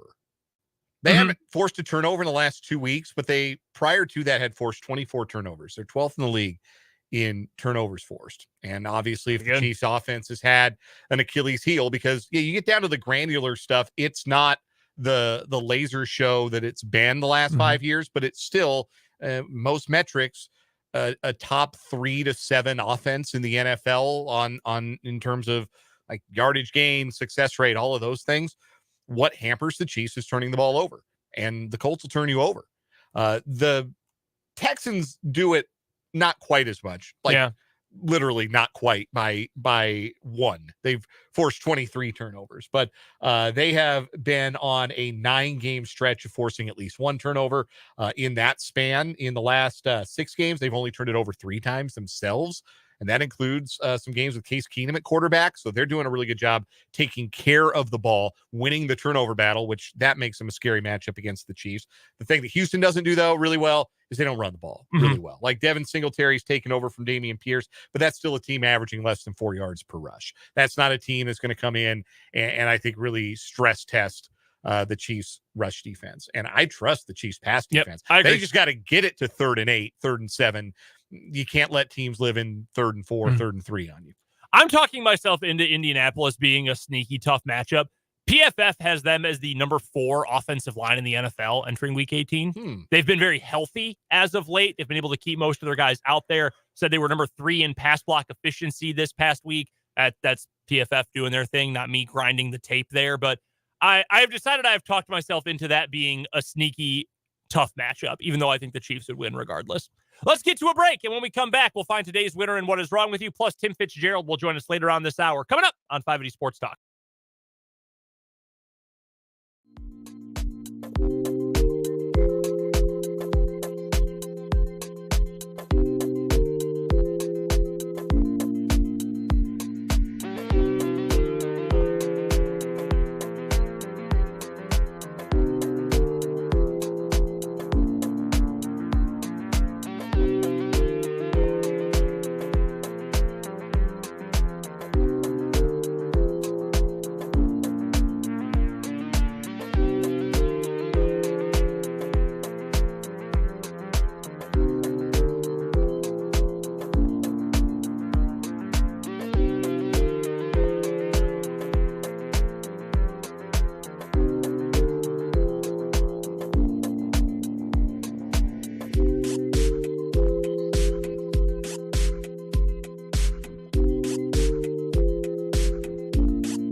What is wrong with you time on 580 Sports Talk with Brendan and Dan. Our winner from yesterday in What is Wrong with You, bobbing for fries.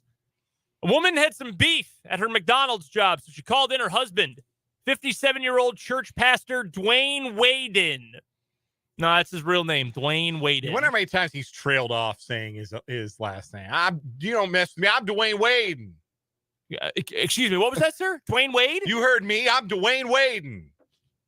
And the pastor decided he had some beef at the McDonald's as well, and he got in a fight wherein he pushed an employee's head near the deep fryer.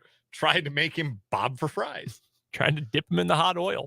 Our stories today on What is Wrong with You are brought to you by Top City Metal Supply. They cut the metal you need to your specifications, saving you time, money, and material. Never settle when it comes to your metal with Top City Metal Supply, located on South Topeka Boulevard, halfway between Frito-Lay and Forbes Field, right here in the capital city. I will go first today, Dan, and I'm going to take us to the Kalamazoo River in Kalamazoo, Michigan, where a motorcyclist crashed into the river after running away from police officers. However, the police were not able to catch or identify him. So around 4:30 p.m. on Monday, the Kalamazoo Department of Public Safety said an officer tried to pull the motorcyclist over in the area of Michigan Avenue and Rose Street for a license plate violation. However, the motorcyclist wouldn't stop. His bike had some sort of mechanical problem, though, slowing it down so the officer was still able to catch up in the area of Harrison and Michigan Streets, less than a mile from the traffic stop attempt. The motorcyclist apparently had something to hide because he ditched the bike and ran away, running through Veterans Memorial Park. The officer got out of his car and gave chase, yelling, "Stop, stop, stop, police, stop," as he runs along. We have body cam footage of this, in fact, and this police officer's really, really hustling. So the video shows the man then hop over a fence and run into the water of the Kalamazoo River, initially trying to swim across, but then stopping mid-river. Pursuing officers chose to not follow him into the cold water. An officer reported on his radio, quote, "He's in the middle of the river right now. Looks like he's kind of given up. He's just kind of walking in the river." The officer then shouts at the man, "You're going to jail anyway, dude. Give up." He called for more crews to help to get the man out of the water. The officer then says he's trying to swim down the river. He's probably going to get hypothermic soon. We definitely need the squad out here. He's having trouble swimming. He's going underwater. If anyone has a rope or anything we can throw to him, we're going to need it. He looks like he's drowning. The man made it a little farther down the river, but police said he continued to struggle in the water. Officers tried to coax him back to the bank, and they said, "Come out here now. You're going to die in there, dude." Well, the guy went underwater and then escaped. What? They weren't able to find him after he went under the water. They lost sight of him. Okay. Like, are we sure he's alive? Are we sure this doesn't violate rule number 1 of What is Wrong with You? Are we sure he made it out of the water? I was under the assumption that he had made it out, but maybe he didn't. Maybe this violates the rule. I'm reading this as he went under and didn't come back up. He just decided to walk into the ocean, or the ocean. The ocean. It connects walk to the into ocean the river eventually. and didn't come out. All right, I'll throw the flag on this one. My read. Well, maybe we don't know. That's the thing. Like, I need a follow up on this story. That's fair. Because, like, if he walked like all the way across, if he fjorded the river with his own feet and made it to the other side, then, like, incredible story. Chance to win the week, chance to win the month. Absolutely. But if he didn't come up out of that river, man. All right, I'm gonna do some more research on this while we do our second story. Yeah, we're gonna put a hold on. I might have been too thirsty for the content, and I glossed over the actual danger here. Well, my story is pretty simple. We have a gentleman facing multiple charges after he allegedly stole an airplane from the North Las Vegas airport and flew it to California. Hell yeah! December 30th, around 2 p.m., a 2020 Kit Fox fixed-wing single-engine type aircraft was stolen from the North Las Vegas airport. The suspect, identified as 40-year-old Damian Zakaitis, stole the plane and flew to an area near the Barstow-Daggett Airport. He willingly went to Barstow. Man, he built different. Zakaitis landed on a roadway outside of the airport where he didn't even land at the airport. He landed on the road where he was contacted by the San Bernardino County Sheriff's Office. Police said at the time they didn't know Zakaitis had stolen the airplane.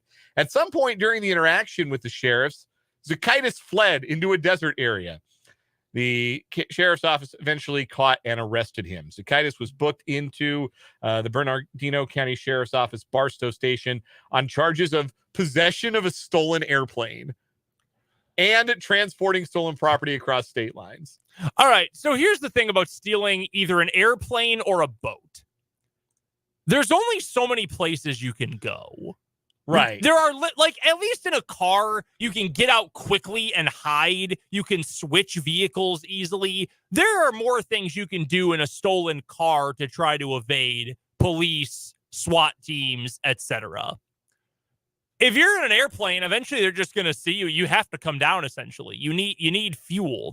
You can't just hop into another airplane in the middle of the sky. Disappear. Like, you're probably not going to be DB Cooper. Right? No. Wow. Okay, this wins regardless for me today. I love airplane theft. Here's the kicker. Police said on the 3 previous days, there were reports of airplanes that had attempted to be broken into. That's bad English, but that's from the story. At the North Las Vegas airport. Investigators believe Zukaitis was responsible for those incidents as well. So how are they then unaware that a plane was stolen? How are they not on high alert for this? Yeah, like one day, somebody tried to steal an airplane. Well, that was weird. Day 2, he comes back, tries it again, fails. Oh, man, this guy seems really determined, but I'm sure it's just a coincidence. Day 3, he does it again. Up the police presence at the North Las Vegas airport. Because on day 4, he was successful. He hopped into a plane, he got it in the air, and he flew it and landed it safely. He obviously knew what he was doing. Like, this wasn't a suicide mission. No. Like, he wanted to go to Barstow, or at least he wanted to go on a joyride, except in the air, in the sky.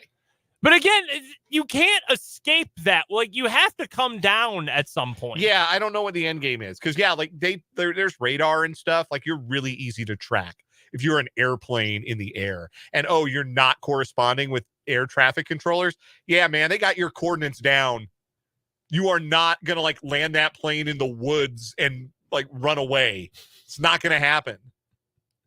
Not how that works. Especially in Barstow, California. Ain't no woods. No, not desert. It's very easy to find you. All right. Oh, that's my winner today. Watch a guy run away for 3 days.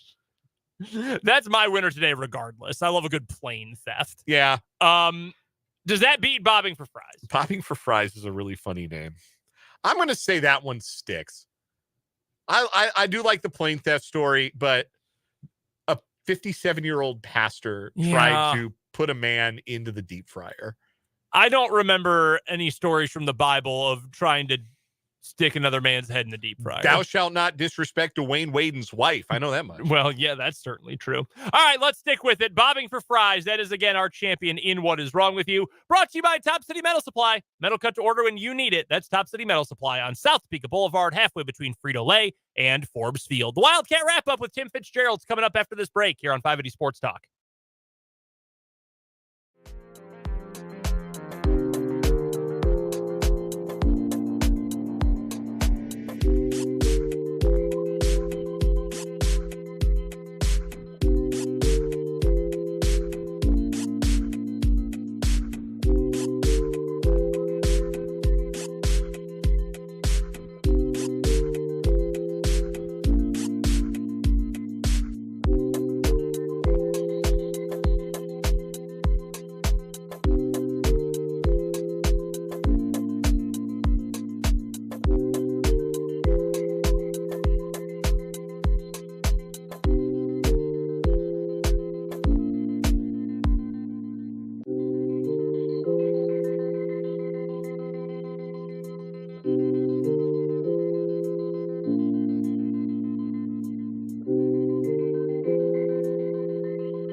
Joining us for our weekly big Kansas State victory is our good friend Tim Fitzgerald, the publisher of GoPowerCat.com, which in and of itself is part of the 24/7 Sports Network. You can go find his work over at GoPowerCat.com. Go be a VIP. It is 100% worth the cost, and it's not even all that expensive anyway. You can find Fitz on Twitter as well, at Life of Fitz. Fitz, what's going on, man? How are you? Just chilling, man. Just chilling out on this beautiful Wednesday. We have not gotten to talk to you since the bowl game. How was the Fitzcast? The Fitzcast went well. We had some things, we learned some lessons, but there seems to be demand for future Fitzcasts. We'll see. It was fun. It was a good way to handle me not going and still, doing something kind of cool out of it. But we'll do it again. Well, I don't know when, but we'll do it again. Got Jerome Tang on, got Michael Bishop on. Now you've got to outdo yourself. See, that's the problem with setting expectations high the first time you do an event like that. Now you have to live up to those expectations. Well, that's pretty much how you end up getting married and disappointing your wife every day. Because you raise the expectations. You were such a great guy, and then you end up being you. So the Fitzcat's kind of like marriage. You're ready. Disappointment's coming. As two men in this studio who have been married for under 2 years, I know we both love hearing that. Our wives, I'm sure, also love hearing that. Fitz, let's stick with football here while we're on the subject. And you guys over at GoPowerCat.com reporting this week that Matt Wells, currently the driver for the new open offensive coordinator job in Manhattan to replace Colin Klein, who we know is on his way to Texas A&M. 100% follow the reporting of the folks over at GoPowerCat because they do a great job. How good of a fit do you think this would be, Fitz, for this K-State program should it come to fruition? Well, considering him and Kleiman are good friends from way back, I'm not sure when they cross paths, but they're very close. And so it's someone that'll come in and kind of fit right into the room, and, fit in with the coaches. Got a great background in being a play caller, quarterback coach. He was a head coach. We remember him for his 2.3 years at Texas Tech. It seemed premature firing. I mean, he was 5-2, before he lost the game, and they went to 5-3, and they fired him. And that team ended up bowl eligible, which seems odd. But, he was really successful at Utah State, and he coached Jordan Love. He dealt with an elite quarterback and how to get the most out of him. So I think it's a pretty good fit. I really do. I don't know when it'll be announced. Of course, not quite done, but it should be coming up here pretty soon, I think. Big fan of you calling Jordan Love an elite quarterback, Fitz. I appreciate that. Make it feel good. If that is indeed the case, what do you think the role, and whether it's Matt Wells or someone else who ends up there, if it's not Connor Riley who gets the full OC play caller job, how different do you think his role will look going into next season? Because I think it's, assumed at least at this point that if you got the temporary promotion to be the play caller in the bowl game, clearly the program thinks a lot of you, thinks a lot of your offensive play calling abilities. I would imagine there will be some sort of raise and title change for Connor Riley. What do you think his role will be going forward? Well, I think he'll carry a coordinator title with, if Matt Wells comes in, he'll carry a coordinator title too. I keep coming back to this. Offensive line coaches like to be down on the field with their dudes and mixing it up. And, he went to the press box for this game. He could do it because he had a bunch of veteran guys. But next year with a bunch of young linemen, I imagine Connor Riley's going to want to be on the field and not up the press box calling plays. So I think he'll have plenty of input on play calling, but I would imagine on game day it would be Matt Wells that would take the lead on that. We'll find out, I guess. But I think those are the kind of things that they're still trying to work through. All the small details will work. Tim Fitzgerald of GoPowerCat.com is our guest here on 580 Sports Talk. He joins us every Wednesday at this time on the Fleming Place Wine and Spirits hotline for the Wildcat Wrap-up. You can check out Fitz and his staff's work at GoPowerCat.com, part of the 24/7 Sports Network. Follow Fitz on Twitter at Life of Fitz. One final Pop-Tarts Bowl thought from you, Fitz. Aside from breakfast pastry transubstantiation there at the end of the game, well, what was the best thing you saw in that game, the most important takeaway from K-State's perspective with that win, that bowl win over North Carolina State? I just thought the team came together. You know, there was a lot of people trying to say that locker room must have gone bad. It wasn't bad at the bowl game. They had a good time. You know, they got themselves prepared. I think this program's going to be just fine. Now, are they going to have some rebuild? Yeah. I mean, anytime you lose a veteran offensive line and have to kind of start over, there'll probably be some growing pains. But I think for the most part, this program's in a pretty good setting right now with where it looks like it's going to head. And I take away from it that they've got some young guys on this team that can really play football. And I think there's more than what we saw at the bowl game, too. There's even more young guys in the background that are probably going to break free and be a very young team next year for K-State. There are a couple of offensive linemen with starting experience coming back. Hadley Panzer, the most experienced of the group. Carver Willis set to be back as well. They've gotten a lineman in the transfer portal, highly regarded one, Easton Kilty out of North Dakota State. What shape do you think that offensive line takes? Is that something where there might be another portal addition, or are they going to go with some of the guys that have already been in the room? Well, yeah, I think they'll stick with the guys in the room, and I think Taylor Portier might be coming back too. He hasn't announced, I don't believe, coming back for a medical hardship year. So, I mean, if that happens, you're returning, you know, 3 guys that have started for you at one point and bringing in a really highly thought of left tackle. So you're in a position now of finding a guard or a center from your roster. I think Banzer might end up being the center, but to see how it all works out, they've got some really good young linemen. It's just being a lineman and coming in and playing early is really difficult. You got to be pretty special. Tim Fitzgerald, GoPowerCat.com, our guest here. This is the Wildcat Wrap-up on 580 Sports Talk. Let's pivot to the hardwood. Fitz, K-State a winner over Chicago State last night. Not an inspiring 40 minutes of basketball, but you'd always rather win those games than lose them, and now it's on to Big 12 play. What is your biggest concern? Do you feel, given everything that has happened, with the loss of Naquan Tomlin, now what looks like the season-ending injury, unfortunately, to Quest Glover. That's what's being speculated, is that he won't be able to make it back to the court at all for K-State, unfortunately, this season.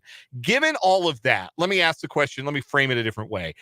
Is K-State about the team you thought it would be, or are you seeing trends in a positive direction, trends in a negative direction? Like what's your 1,000-foot view of what K-State basketball is through 13 games, given everything they've had to deal with? I don't think they're cut out enough. I don't think they quite know who they are enough going into Big 12 play. I think they'd be a little bit further along. And I think they've had the rug pulled out from under them a couple times that, you know, they're going to get back Naquan. Well, they didn't. And then they're going to get back Quez, and they get, you know, day out from him returning, and he re-injured himself. So now that they're settled in, this is your group. Maybe they'll find some life from that. But I just think they're really struggling to get the kind of dynamic point guard play you need in this system. And I'm not sure Quez Glover was going to be that much dynamic, but he certainly is an experienced guard that was going to help them in that area. I still see, you know, an offense that doesn't really create for each other. They kind of all go, you know, on their own. And when they do create for each other, they're really good, but they've got to find a way to do that on a more common basis. Who does that onus fall on? I guess the obvious answer is Tyler Perry, but who does that onus fall upon when it comes to creating for each other? And what can Perry do to improve? Because to my eye, it still kind of feels like he's pressing a bit, not maybe playing with a level of confidence and decisiveness that maybe he's capable of. I agree. And I saw it last night in the game where, you know, he ends up with the ball and an avenue, the lane to the, you know, basket just kind of opens up, and you could see him hesitate before he put it on the floor to go, and then the defense collapsed on him and he turned it over. You know, in the past, when you got a true point guard, Marquise Noel knows, okay, I'm going into the lane. I'm probably going to dish it, but I'm ready to shoot the ball. I'm not sure Tyler's thinking ahead at all because he's never really had to play a ton of point guard other than, okay, I'll go over here and then see what happens. And what happens is you're not decisive. I think decisive was the perfect word. It doesn't quite have his decision-making speed up to speed. He gets himself in positions like, well, how did I get here? How do I get out? And, that's good point guards know where they're going before they go. Is Cam Carter becoming an on-court leader for this group? It really felt like the team fed off of his energy early in the second half last night. And though they only ended up winning by 7 over the 311th ranked team in Ken Palm, it never really felt like they were going to lose after the way the second half started. And Cam Carter was a big part of that. He finished with 19 points last night. He's obviously playing at a high level, but does it feel to you like he's leading at a level that K-State needs? Yeah, and he is being assertive. He's attacking the rim. He had a beautiful dunk off of Perry pass. So there's a combination there. But I think Cam has really grown. He's gotten so much better about taking the ball to the hole and finishing, being difficult to defend as he goes to the hole. That wasn't his strength last year, and he's made it his strength. I'm just really impressed by how much better he's gotten. And I feel like, if this team can find its shot, Jerome Tang talked about in the post-game press conference again last night, they continue to shoot the lights out, whether it's in the ice basketball training facility or over in Bramlage in practice. They shoot it at a high level from the outside, and then they get in games, and they're very mediocre three-point shooters. It just doesn't add up, and I think Cam will get it going. Couple more minutes with Tim Fitzgerald, who is the publisher of GoPowerCat.com over at 24/7 Sports. He joins us at this time every single Wednesday for the Wildcat Wrap-up on the Fleming Place Wine and Spirits hotline. You can also go find Fitz on Twitter, where his handle is @LifeOfFitz. I'll ask you, Fitz, what I asked Dan earlier in the show today. How are you feeling through 13 non-conference games with Big 12 play beginning, specifically about this freshman class for K-State? Little disappointed, and I can't quite put my finger on it. I think they're all high-level recruits, but I don't feel like they're quite getting to the level they need to. The opportunity is there for Day Ames to become a regular player, and he just hasn't been as good lately as he had shown. R.J. Jones has disappeared into the background. He hasn't played recently. And Caleb Rich has kind of backed away a little bit. They need those guys to be at a higher level, to get the depth up to where they need to be. And, maybe that'll come with more comfort, but it almost feels like some of them hit the wall already, which is odd, being this early in the season. What can then be done? And maybe the answer is nothing at this point, but if you're hitting a wall this early in a season, and I get it, it's hard to adjust to the college game for some guys. I can understand that, but with the schedule only getting harder going forward, with Big 12 play beginning this week, what can be done to try to reverse that and to try to keep these guys as fresh and engaged as possible? You get UCF at home coming up on Saturday. That's thankfully not, relative to the Big 12, not too terrible of a matchup. On the road to West Virginia next Tuesday. That's a West Virginia team that's in a bad way right now. What can be done in these next couple of weeks, Fitz, to try to get this group, this young group specifically, a little bit more re-engaged? I don't know. I really don't. And they need it desperately. They really need this depth to step up. We're seeing Dorian Finister, who's a redshirt freshman or a sophomore. I'm not even sure what his classification is. Kind of get on the court more. And he's just a steady hand. He's not spectacular in anything, but he's not being a liability either. Look, if you're a shooter, you got to shoot it well. If you're a ball handler, you can't turn it over. If you're a rebounder, get to the rim and take care of business. So just kind of go out there and do your thing, man. Again, I think you'd see this team really overthink a lot of stuff. It's disappointing to watch. Who's the best player on this team right now? I think Arthur Kaluma. I named him the player of the game last night because I saw in the second half between defense and rebounding, he just kind of took over. Cam Carter's pretty good too, but I think Kaluma's, for all this talk about, guys that haven't been as good as I thought they'd be, I think Kaluma's found a spot that is a little bit above what I thought he would be. And I think he's really capable of taking over this team and and being more assertive. But I think he needs to trust his outside shot a little bit more. Sometimes he gets caught pump faking when he's just go up and take the shot, man. All right, give me a prediction, Fitz, with Big 12 play starting this weekend. Where does K-State finish in the league? What is K-State's league record? Are they a tournament team? They're going to be right around the middle, but I think they're going to be 8-10 and on the bubble. They have to win these first two games. You've got UCF at home. You go to West Virginia. You have to get that done and get above water to start with. But this conference, guys, I mean, we're looking at teams like BYU and Oklahoma that we didn't expect to be that good, that are highly ranked.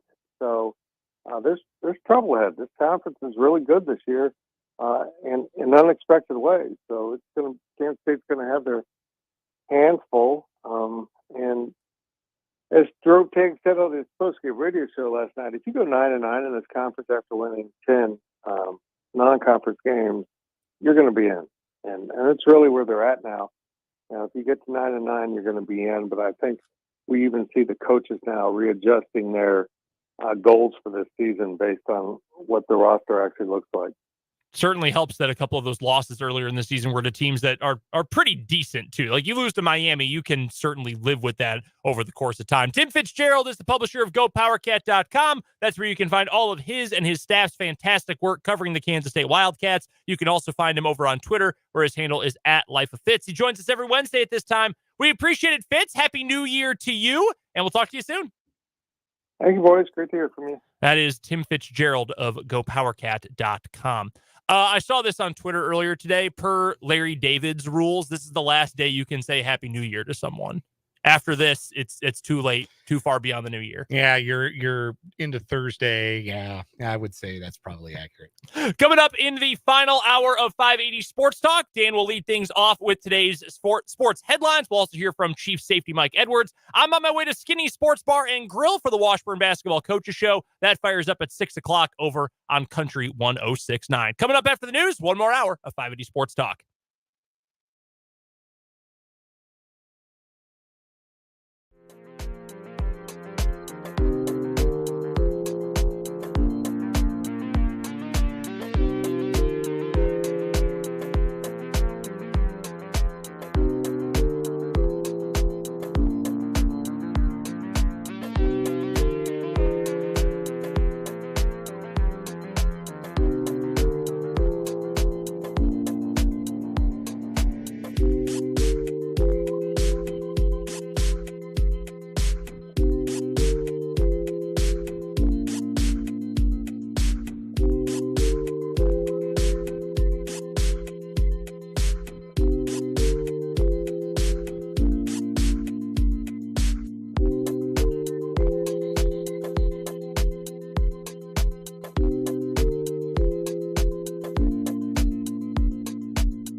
Let's get it. Final hour of the day here on 580 Sports Talk.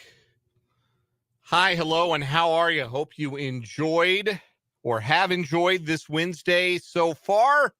Thanks for hanging out with us here on 580 WIBW, FM 104.9, online at 580WIBW.com, or on the YouTube stream. Hi, folks. We are streaming live every single day on YouTube, and the archive is available as well. Search 580 Sports Talk on YouTube and check us out. Watch us live. Watch our mouths move as we say these words that you like to hear us say.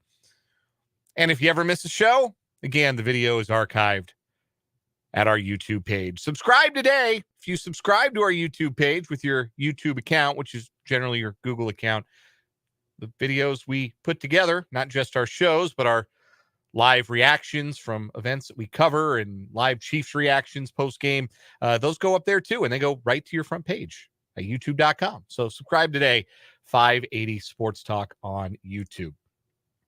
It's a solo mission for the rest of the program. Brendan's on his way to Skinny Sports Bar and Grill for the Washburn Coaches Show. So yours truly, Dan Lucero, rocking with you for the next 53 minutes. So we're going to take you up to the top of the 6 o'clock hour. We'll give way to the K-State Sports Network. K-State women's basketball tonight. The 11th-ranked Wildcats are in action at Bramlage Coliseum.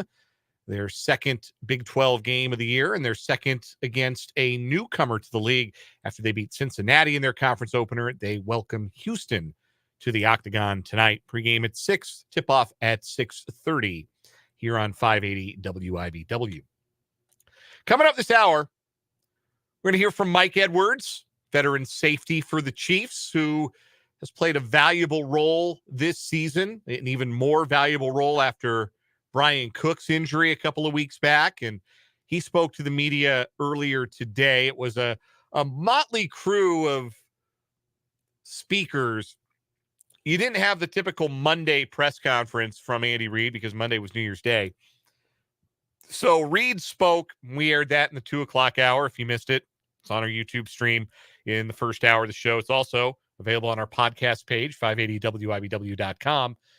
Reid spoke today. It was the first time he had made any public comments this week. And then after that, instead of Patrick Mahomes speaking, it was Blaine Gabbert who took the podium because Blaine Gabbert is going to start on Sunday in LA against the Chargers.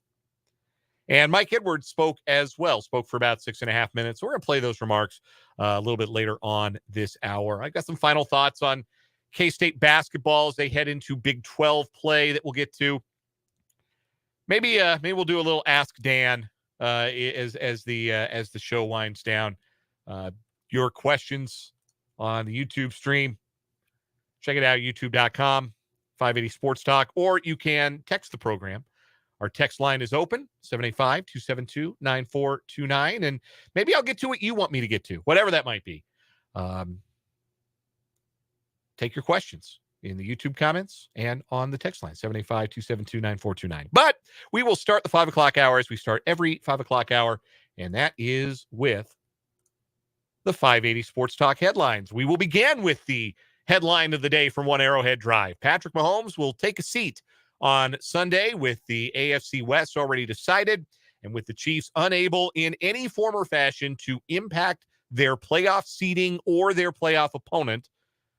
They're going to cool their jets with some of their veterans. We don't know exactly who will not play except for number 15. Patrick Mahomes will sit. Blaine Gabbert will get the start. It's his first NFL start in 5 years. Last time he started games was back in 2018. So I guess it's 18, 19, 20, 1, 2, 3. Yeah, 6 seasons. First start in 6 seasons.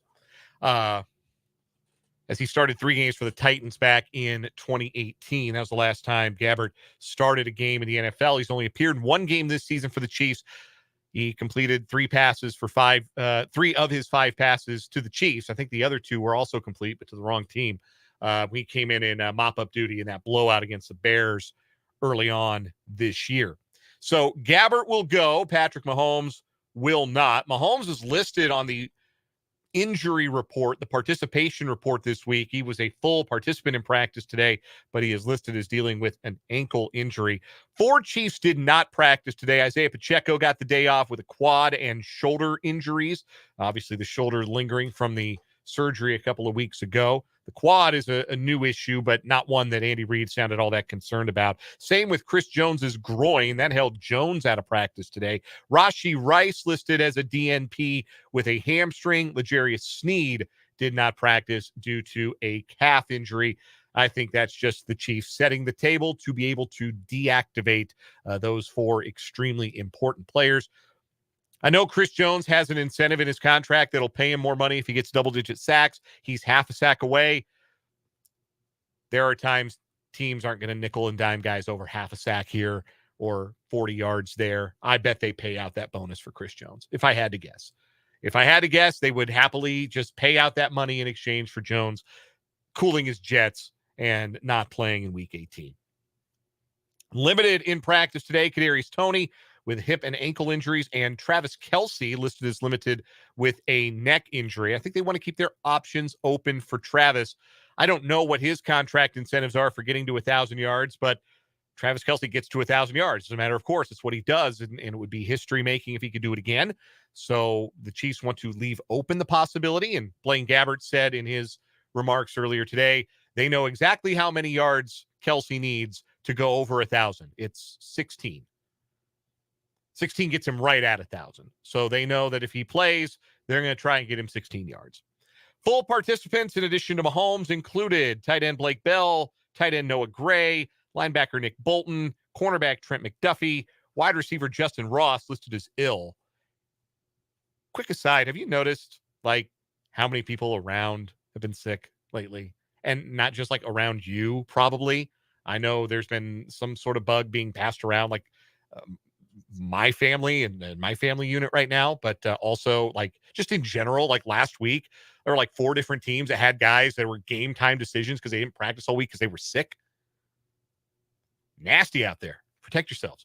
One last player, full participant for the Chiefs, Donovan Smith, back to full practice after he's dealt with that neck injury.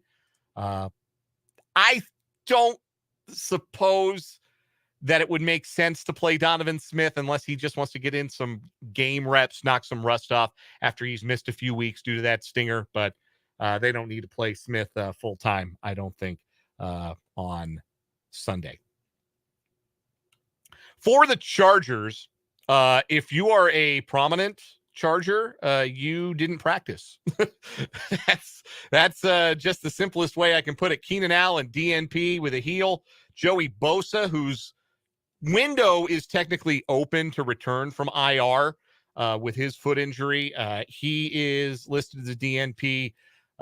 He didn't practice due to that foot injury. Outside linebacker Justin Hollins, guard Zion Johnson, linebacker Kenneth Murray, and linebacker Khalil Mack all did not practice. Neither did defensive lineman Nick Williams.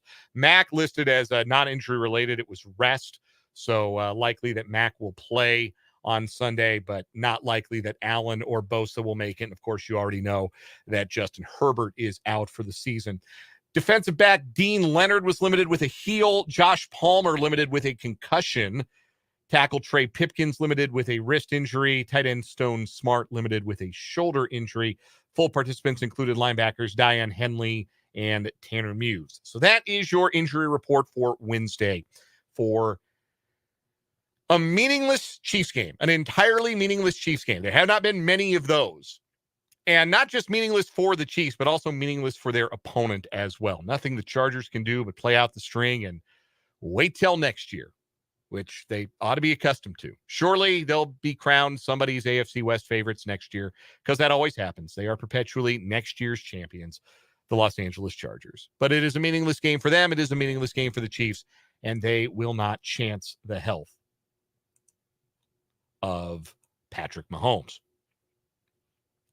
Other NFL headlines on our 580 Sports Talk headlines. Lots of quarterback news to get to, different starters for different teams.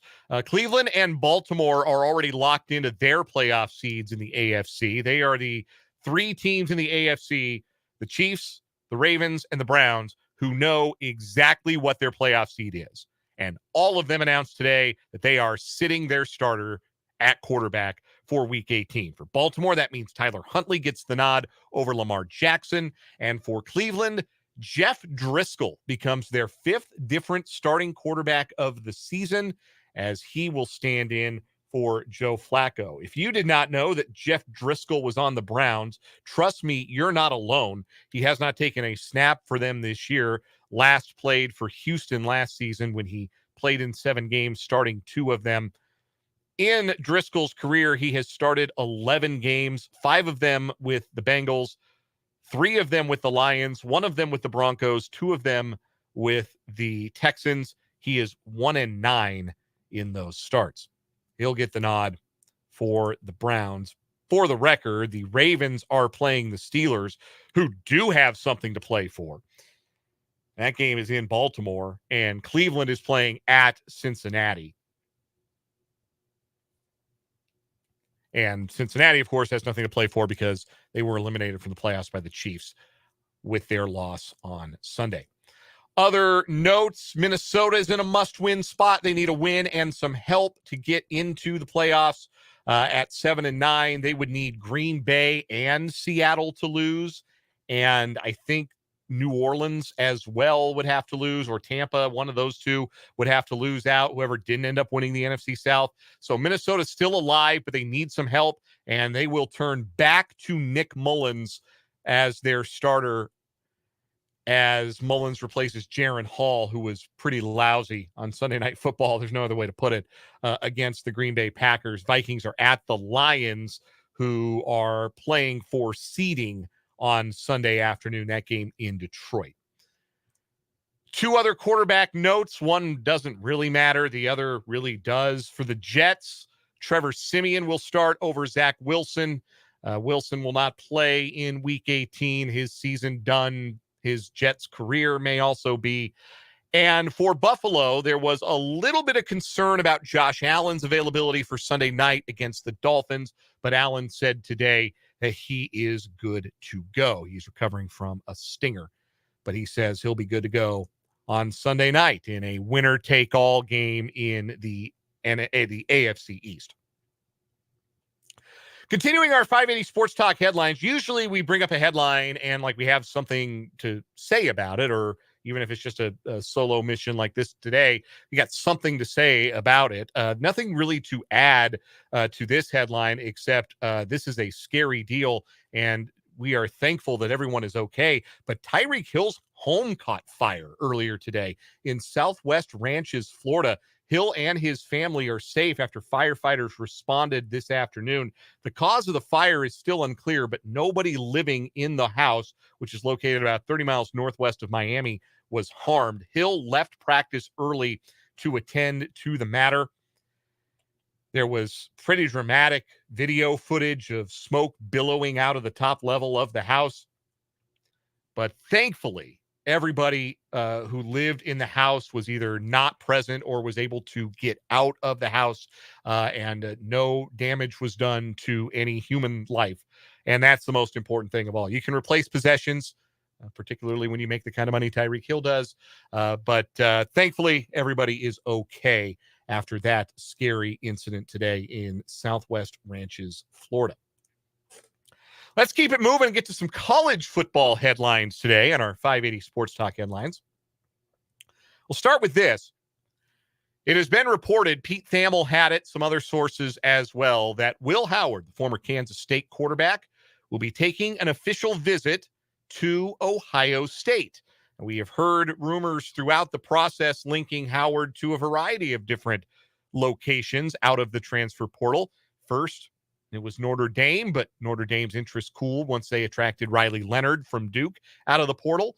We've also heard the possibility that Miami or USC could be destinations. In fact, it felt all but certain that Will Howard was going to go to USC, but apparently USC's interest has cooled just a bit. There also remains the chance, and Tim Fitzgerald, GoPowerCat.com, has laid this out when he's been on with us. There is still a chance that Will Howard decides that his best path forward is to declare for the draft. You can enter the transfer portal and still make that call. Cam Ward out of Washington State, who was one of the most highly sought after quarterbacks in the transfer portal in this cycle, declared over the weekend that he's going to test the draft waters. We don't know yet where Will Howard is going to go, but we do know he's going to visit Ohio State. Ohio State lost their quarterback, Kyle McCord, to the transfer portal. He ended up at Syracuse, by the way, in case you missed that. If you watched Ohio State in the Cotton Bowl against Mizzou, I'm going to do something Brendan wouldn't like very much. And I don't even love doing it myself. But, congrats to Mizzou. They won the Cotton Bowl. They had a great year at the program going in the right direction. It sounds like Brady Cook's going to come back next year. Luther Burden, obviously, is going to come back next year. Mizzou's going to be really good again next year. I mean, shout out to Mizzou. They had a great year. Brendan would be so upset if he knew I was shouting out the Missouri Tigers. But credit where it's due. And they bludgeoned Ohio State in the Cotton Bowl. A big part of this, you might have noticed if you watched the game, Ohio State's other quarterback options were stinky. Devin Brown, not great, got hurt right away. They brought in their third string guy. They couldn't really even throw the ball. Even with all that talent they have in the wide receiver room, and I know they were without Marvin Harrison Jr., they couldn't move the ball through the air. So Ohio State really needs a quarterback. They're not in on one of like the prize freshmen in this year's class. They need a quarterback. The standards are high at Ohio State. That is one of 4 or 5 programs in the country, and maybe the number's even smaller than that, where if you do not win the national championship, you have had a disappointing season. Basically, it's Ohio State and it's Alabama. Like, I think those are the only programs that can legitimately say, if we didn't win it all, we had a bad year. Well, they didn't win it all, and they haven't won it all in a while, and they don't feel real close to winning it all after Michigan has now punked them 3 straight years, and they haven't won a Big Ten title, and now they're losing bowl games to second-tier SEC programs. So Ryan Day's feeling a little heat on his seat, and they need a proven guy to come in and play quarterback for them next year. Will Howard makes as much sense as any other name that's still out there in the transfer portal. Certainly there's enough NIL mechanism at Ohio State to make it financially worth Will Howard's while, if that is indeed a primary concern for him.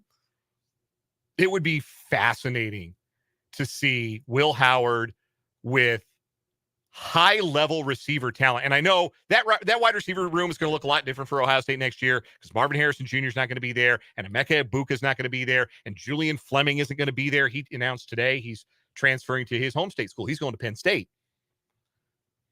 So it will look different, but if there's one thing that is for certain about Ohio State the last decade plus, they just keep churning out NFL dudes at wide receiver. And with respect to the efforts of guys like Ben Sinnott and Phillip Brooks and Malik Knowles and the guys that Will Howard was thrown to the last 2 years, they Ohio State caliber NFL dudes at wide receiver. They're not. So it would be fascinating to see Will Howard thrown to guys like that, if indeed. And again, I'm taking a bit of a leap of faith here, but I don't think it's that out of the question to assume that Ohio State's got some outstanding wide receivers coming up the pipeline. It'd be interesting to see Will Howard thrown to those guys in Ryan Day's offense. But boy, don't let him be the guy that loses a 4th straight game to the Michigan Wolverines. I don't know that they'll blame Will Howard more than they'll blame the dude who puts Just for Men in his beard on the sideline, old coach third base, Ryan Day. You know, say what you want about Jim Harbaugh. He had Ryan Day pegged. He said right off rip, Ryan Day thinks he's been born on third base. He had Ryan Day pegged from Jump Street. That Ryan Day wasn't so much his own man as he was just someone who has inherited a program with a structure put in place by Urban Meyer that was pretty much like a self-cleaning oven. It just worked on its own. And now that infrastructure is a few years removed from Urban Meyer, it doesn't look that impressive right now in Columbus, does it? But that was the news today. Will Howard's headed to Ohio State for a visit. Miami, USC still theoretically interested, and the NFL draft still a possibility for Will Howard. Another college football note here on our 580 Sports Talk headlines. Brock Bowers is going to the NFL draft. That was announced late last night, and not a surprise, but the star tight end for Georgia declared for the NFL draft, foregoing his final year of eligibility. It will be very interesting to see where Bowers is drafted. I checked in on one mock draft just out of curiosity earlier today. They had him going 13th overall and said that's the floor for Bowers, that it's likelier he ends up in the top 10. That would be fascinating. Like, I think that as much as you see in the league now that dominating the middle of the field is so important. You look at some of the best offenses in the league, like the ones that score big points this year. You look at San Francisco. You look at Detroit. Look at how they dominate the middle of the field. Look at how Miami can dominate all that space in the middle of the field. Then they get their speed and they create even bigger plays in the passing game in the middle of the field. Brock Bowers be a middle of the field monster in the NFL if he ends up on the right team. He declared for the NFL draft. Speaking of departures from SEC teams, 9 Alabama Crimson Tide players entered the transfer portal today. Couple of names of note. 2 of them are Kansas kids. Linden's own Miles Kitzelman, who came to Alabama as a JUCO transfer and saw some action this year, said he's going back into the portal. Malik Benson out of Lansing, another JUCO product. Highly regarded JUCO transfer to Alabama, who got a lot of playing time this year, but didn't have a ton of production behind the 2 stud wide receivers that Alabama had, Burton and Bond. Benson is into the transfer portal, the former Lansing Lion, and we'll see where he lands. Also into the transfer portal from Alabama, Seth McLaughlin. Why do you know that name? He's the starting center for Alabama. If you watched the Rose Bowl, you know Alabama had a little trouble on the snap against Michigan. And not just against Michigan. Throughout the year, why did they have 4th and goal from the 31-yard line against Auburn in the first place? McLaughlin nuked a snap over the head of Jalen Milroe. Unsteady play throughout the year from McLaughlin, and I'm sure Nick Saban said, hey, thanks for the memories. It's been real. It's been fun. It hasn't been real fun. Go find somewhere else to finish your college career. So Alabama with some big departures in the transfer portal. LSU fired their defensive coordinator and most of their defensive staff today. Matt House, their defensive coordinator, got the axe along with 3 other assistants. North Carolina also fired their defensive coordinator. This is a name you know, Gene Chizik, former national championship winning head coach. That'd be a fun discussion to have someday. Who is the most unlikely championship winning coach in the 4 major sports and in the 2 major college sports, football and basketball? Who is the most unlikely championship winning coach? I've already got my answer for college football and college basketball. It's Gene Chizik for college football. It's Kevin Ollie for college basketball. He rode Shabazz Napier to a title at UConn, the Hungry Huskies of 2014. Those are the 2 most improbable college sports championship winning coaches. Pro sports, probably Barry Switzer. Not that he didn't have, obviously, a great team that won Super Bowl 30, but as far as like what that guy is a Super Bowl championship head coach, it's either Switzer or Brian Billick, right? Has to be. And then I'm not going to baseball. Bob Brenly. Bob Brenly, easily. Bob Brenly. No, don't have to think too hard about that one, actually. It's definitely Bob Brenly who managed the Diamondbacks in 2001. It's him. Or it's Ned Yost. It could be Ned. I think there are some people who might argue it's Ned. I'm not going to argue it's Ned. I like Ned. Bob Brenly, definitely more improbable World Series winning manager to me. But thought experiment. You can weigh in on that on the text line 785-272-9429 or in the YouTube comments, youtube.com/@580 Sports Talk. That's going to do it for the headlines. We're going to take a break. Come back. We'll hear from Chief Safety Mike Edwards, his thoughts from earlier today behind the lectern at One Arrowhead Drive when we return on 580 Sports Talk.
5:33 on 580 Sports Talk.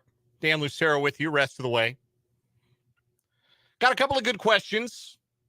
Going to take those in just a moment here to round out the program. But first, as promised, Chief Safety Mike Edwards spoke to the media earlier today. Let's hear what the veteran had to say about the defense and looking ahead to one final regular season game against the Los Angeles Chargers.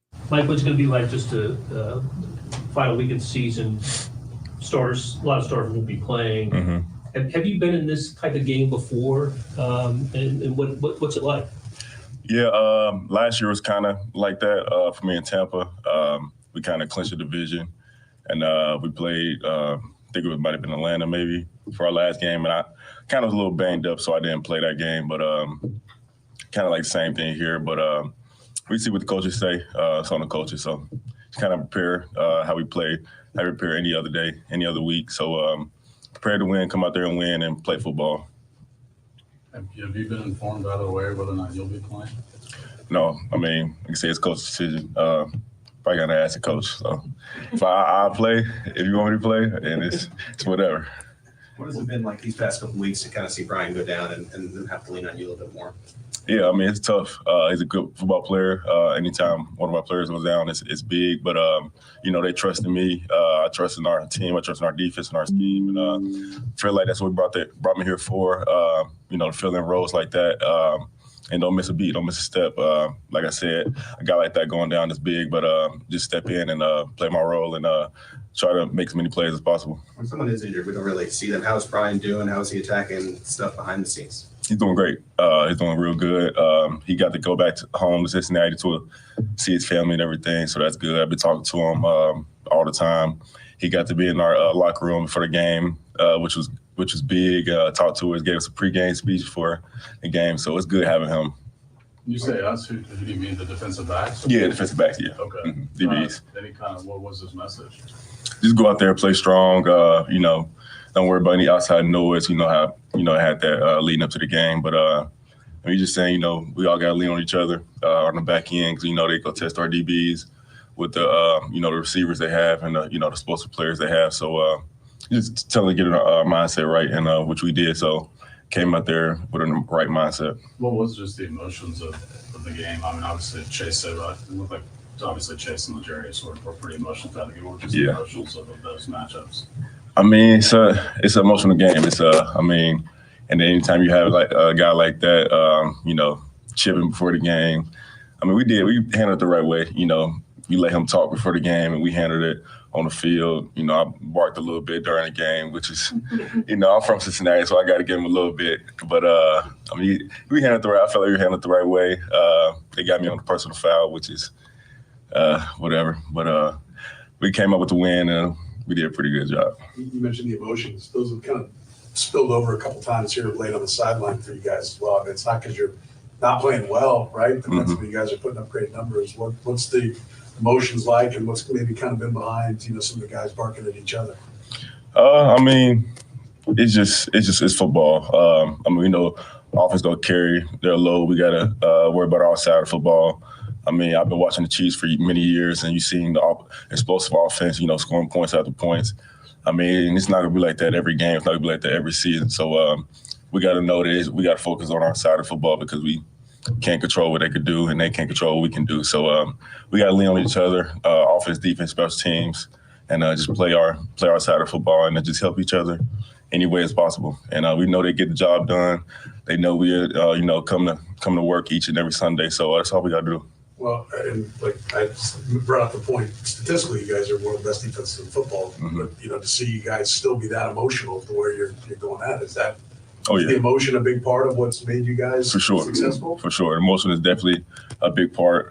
We want to also be the number one defense. We also want to be, top defense and, create turnovers, sacks, turnovers, any way possible to be the number one defense.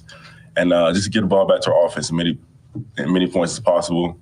Like I said, we just go out there and play as best football as we can. Couple more. You had a play early in the game. You made a big hit. You kind of stayed down for a minute, at least on television. It left the shot of you, and you were still down on the ground. Just taking inventory of yeah, it's a little bit. What was going on? It's a little bit. I got hit a little bit. I think that's when I had hit running back Chase Brown and got caught up in the pile a little bit. But I was more so I was just stuck on the bottom of the pile, so I kind of just like couldn't get up. It got like 5 300-pounders laying on me and stuff like that, so I couldn't really get up. You guys had a chance to finish the year with the #1 scoring defense in the league. Was there anything back in OTAs that you first realized this defense could be special? Yeah. I mean, we was making plays after play, and then going against our offense, going against Patrick Mahomes, and having me guarding Travis Kelce, he's working me, giving us great looks and everything like that. And I just seen something special from literally day one. And from meetings, Coach Spags really harped on being a focal point of defense, just helping the offense out and making plays. And didn't even have Chris at that point, so having Chris back was obviously big. But we're not just like a one-man group. We're not a one-man show. We got players from the D line to the linebackers to the secondary. We just always play fundamentally sound defense. So, what makes Steve Spagnuolo quality defensive coordinator? What's different about him maybe than other guys? Like what you see in them? I would say first and foremost, he's like a player's coach. He's real hands-on, and it's not many. It's not a lot of DCs like that. I just feel like he's real hands-on. Relates to his players really well. Talks to them about life, things not just football, and that's one thing I really appreciate about him. And he breaks down things a lot. He has a great game plan every week. You got to kind of study every day with his defense. It's really crazy, but that's a good thing about him. Keeps offense on his toes. He don't really know what we're doing. We got a lot of adjustments and things that we can match to our different offenses, things like that. So I feel like he just has a great game plan, and he's a real smart coach. That's Mike Edwards, Chiefs safety, speaking to the media earlier today. He doesn't know if he's going to play on Sunday. Chiefs have not apparently laid out to all of their players what the playing time plan is going to be. Are they going to rest as many vets as possible? Does that include Mike Edwards? Will they play it like a preseason game? Maybe give the starters a drive or two, absent, of course, Patrick Mahomes, who we've already been told will not play at all.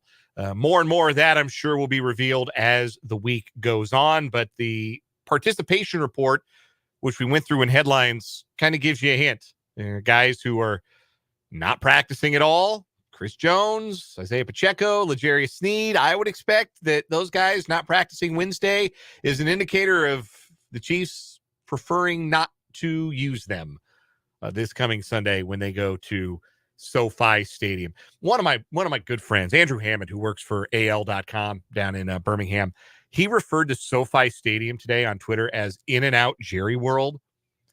And that made me laugh so hard I choked on my own spit. In-N-Out Jerry World, SoFi Stadium.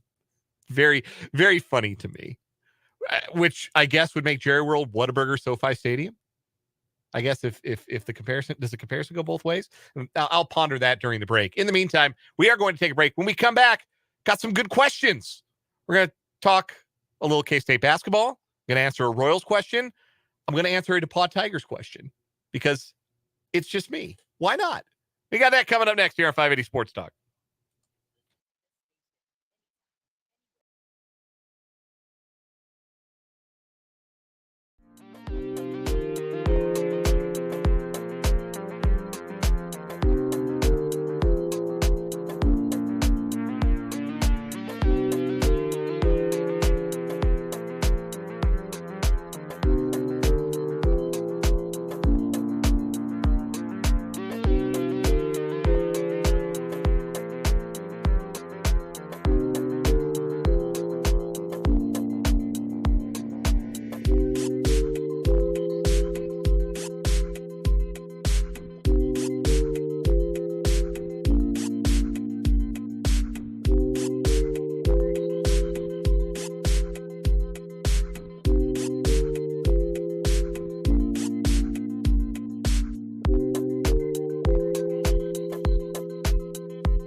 5:44. We're running out the clock on this Wednesday edition of 580 Sports Talk.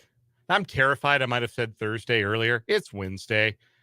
It feels like a Thursday. This is always a difficult week to go back to work because you have the Christmas holiday. Many of us don't have to work on Christmas, don't have to work on New Year's, and you kind of get an irregular work cycle going, and then eventually you got to go back to the 5-day, 40-hour week grind. Or, in our line of work, sometimes it's more than 5 days, and sometimes it's more than 40 hours. So if any of you are on the struggle bus or were on the struggle bus on this Wednesday, just know that you were not alone in that. I'm Dan Lucero. Brendan Dworzinski's at Skinny Sports Bar and Grill, the corner of Huntoon and Gage in Topeka tonight for the Washburn Basketball Coaches Show.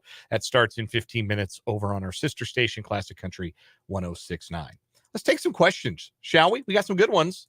785-272-9429 if you want to sneak one in under the wire. Question from the 402. Is it a 5-alarm fire in Manhattan in regards to K-State basketball? They're 10-3, but we are struggling to win games against inferior teams. 5-alarm fire is a bit drastic.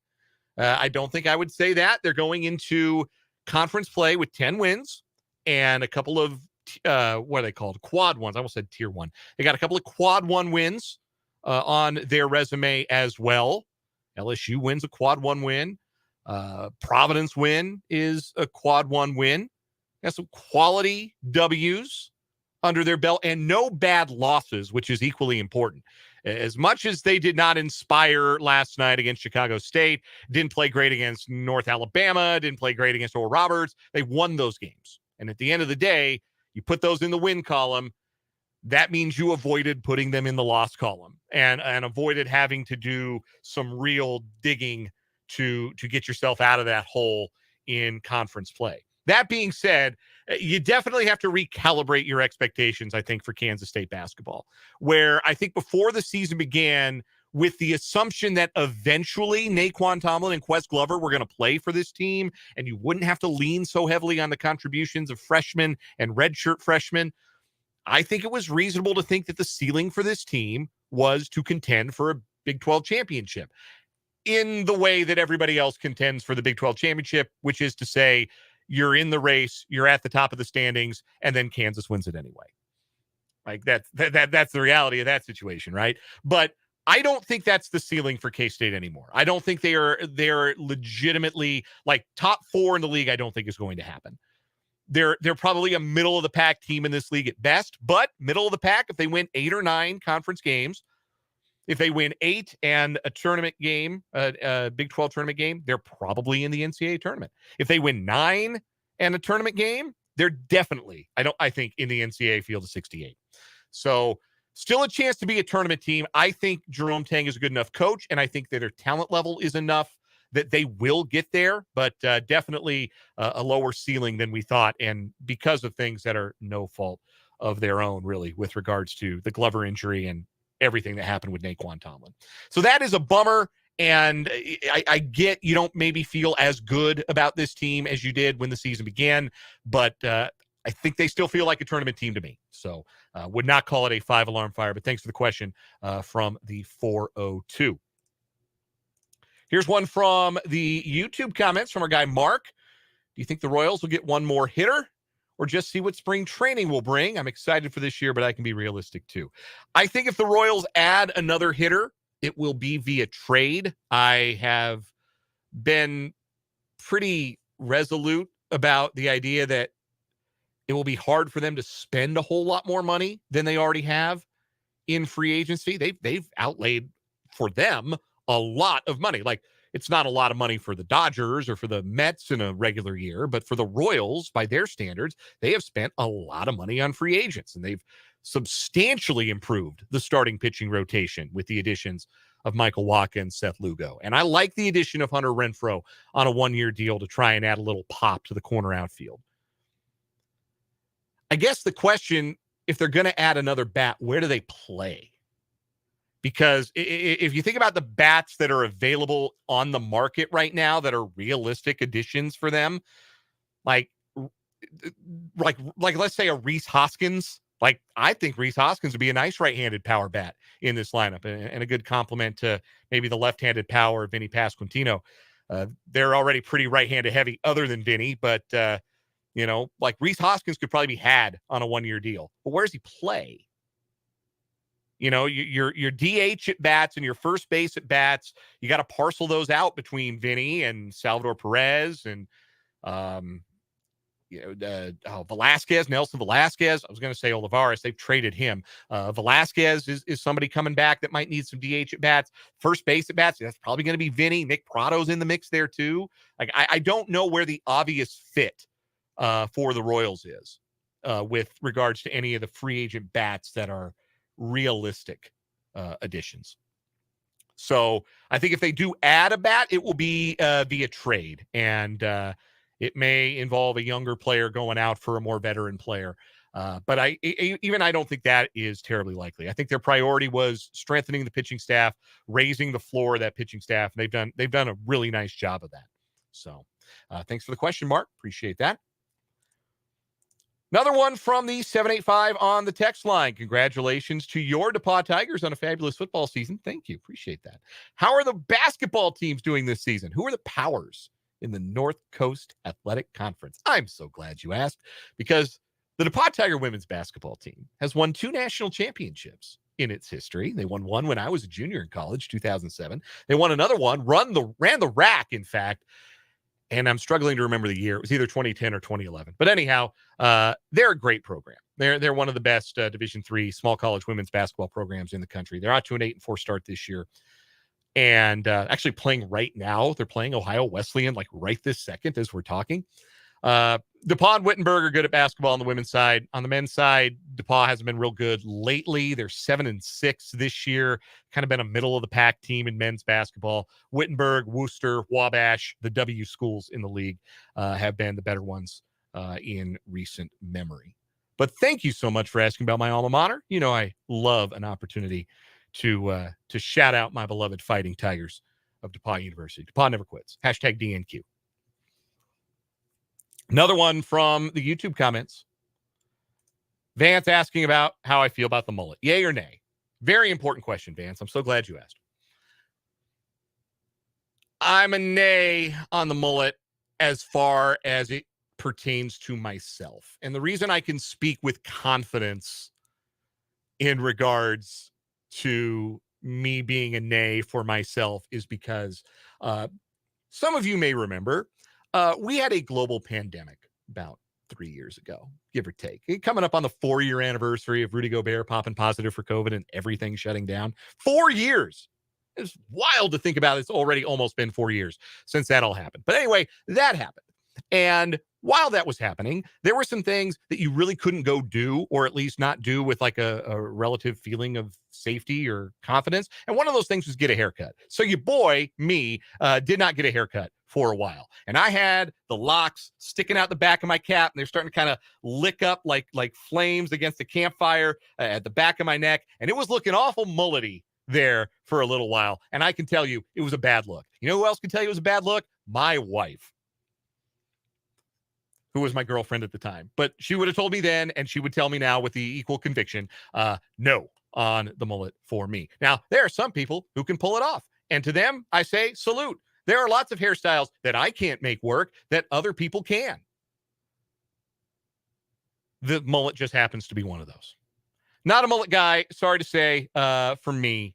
You will not see that from me. I'm pretty conservative at the end of the day when it comes to my hair. Not quite high and tight, but as you know, if you watch a YouTube stream, you rarely see my hair anyway, because I wear a hat. That'll do it for Ask Dan Anything. Thanks for the questions. Appreciate them. We'll take one more break. We'll come back with a final word to wrap up this Wednesday edition of 580 Sports Talk.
Wrap it up, walk it off. This edition of 580 Sports Talk with the final word.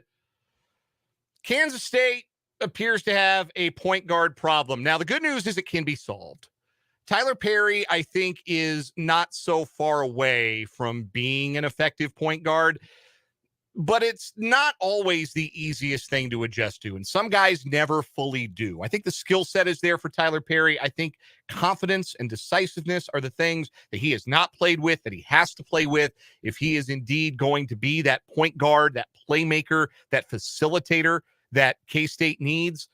But without that consistent point guard caliber play, because Tyler Perry has played well in fits and starts, but the point guard play from Perry and from Day-Day Ames behind him hasn't been what K-State needs to be consistent on offense. They've got a lot of talented instrumentalists. They've got some dudes who can blow a mean horn. They got some guys who sound great in the woodwind section, but the conductor has to be on point, or the offense will continue to have moments like they did last night against Chicago State where they get stuck in the mud for a while.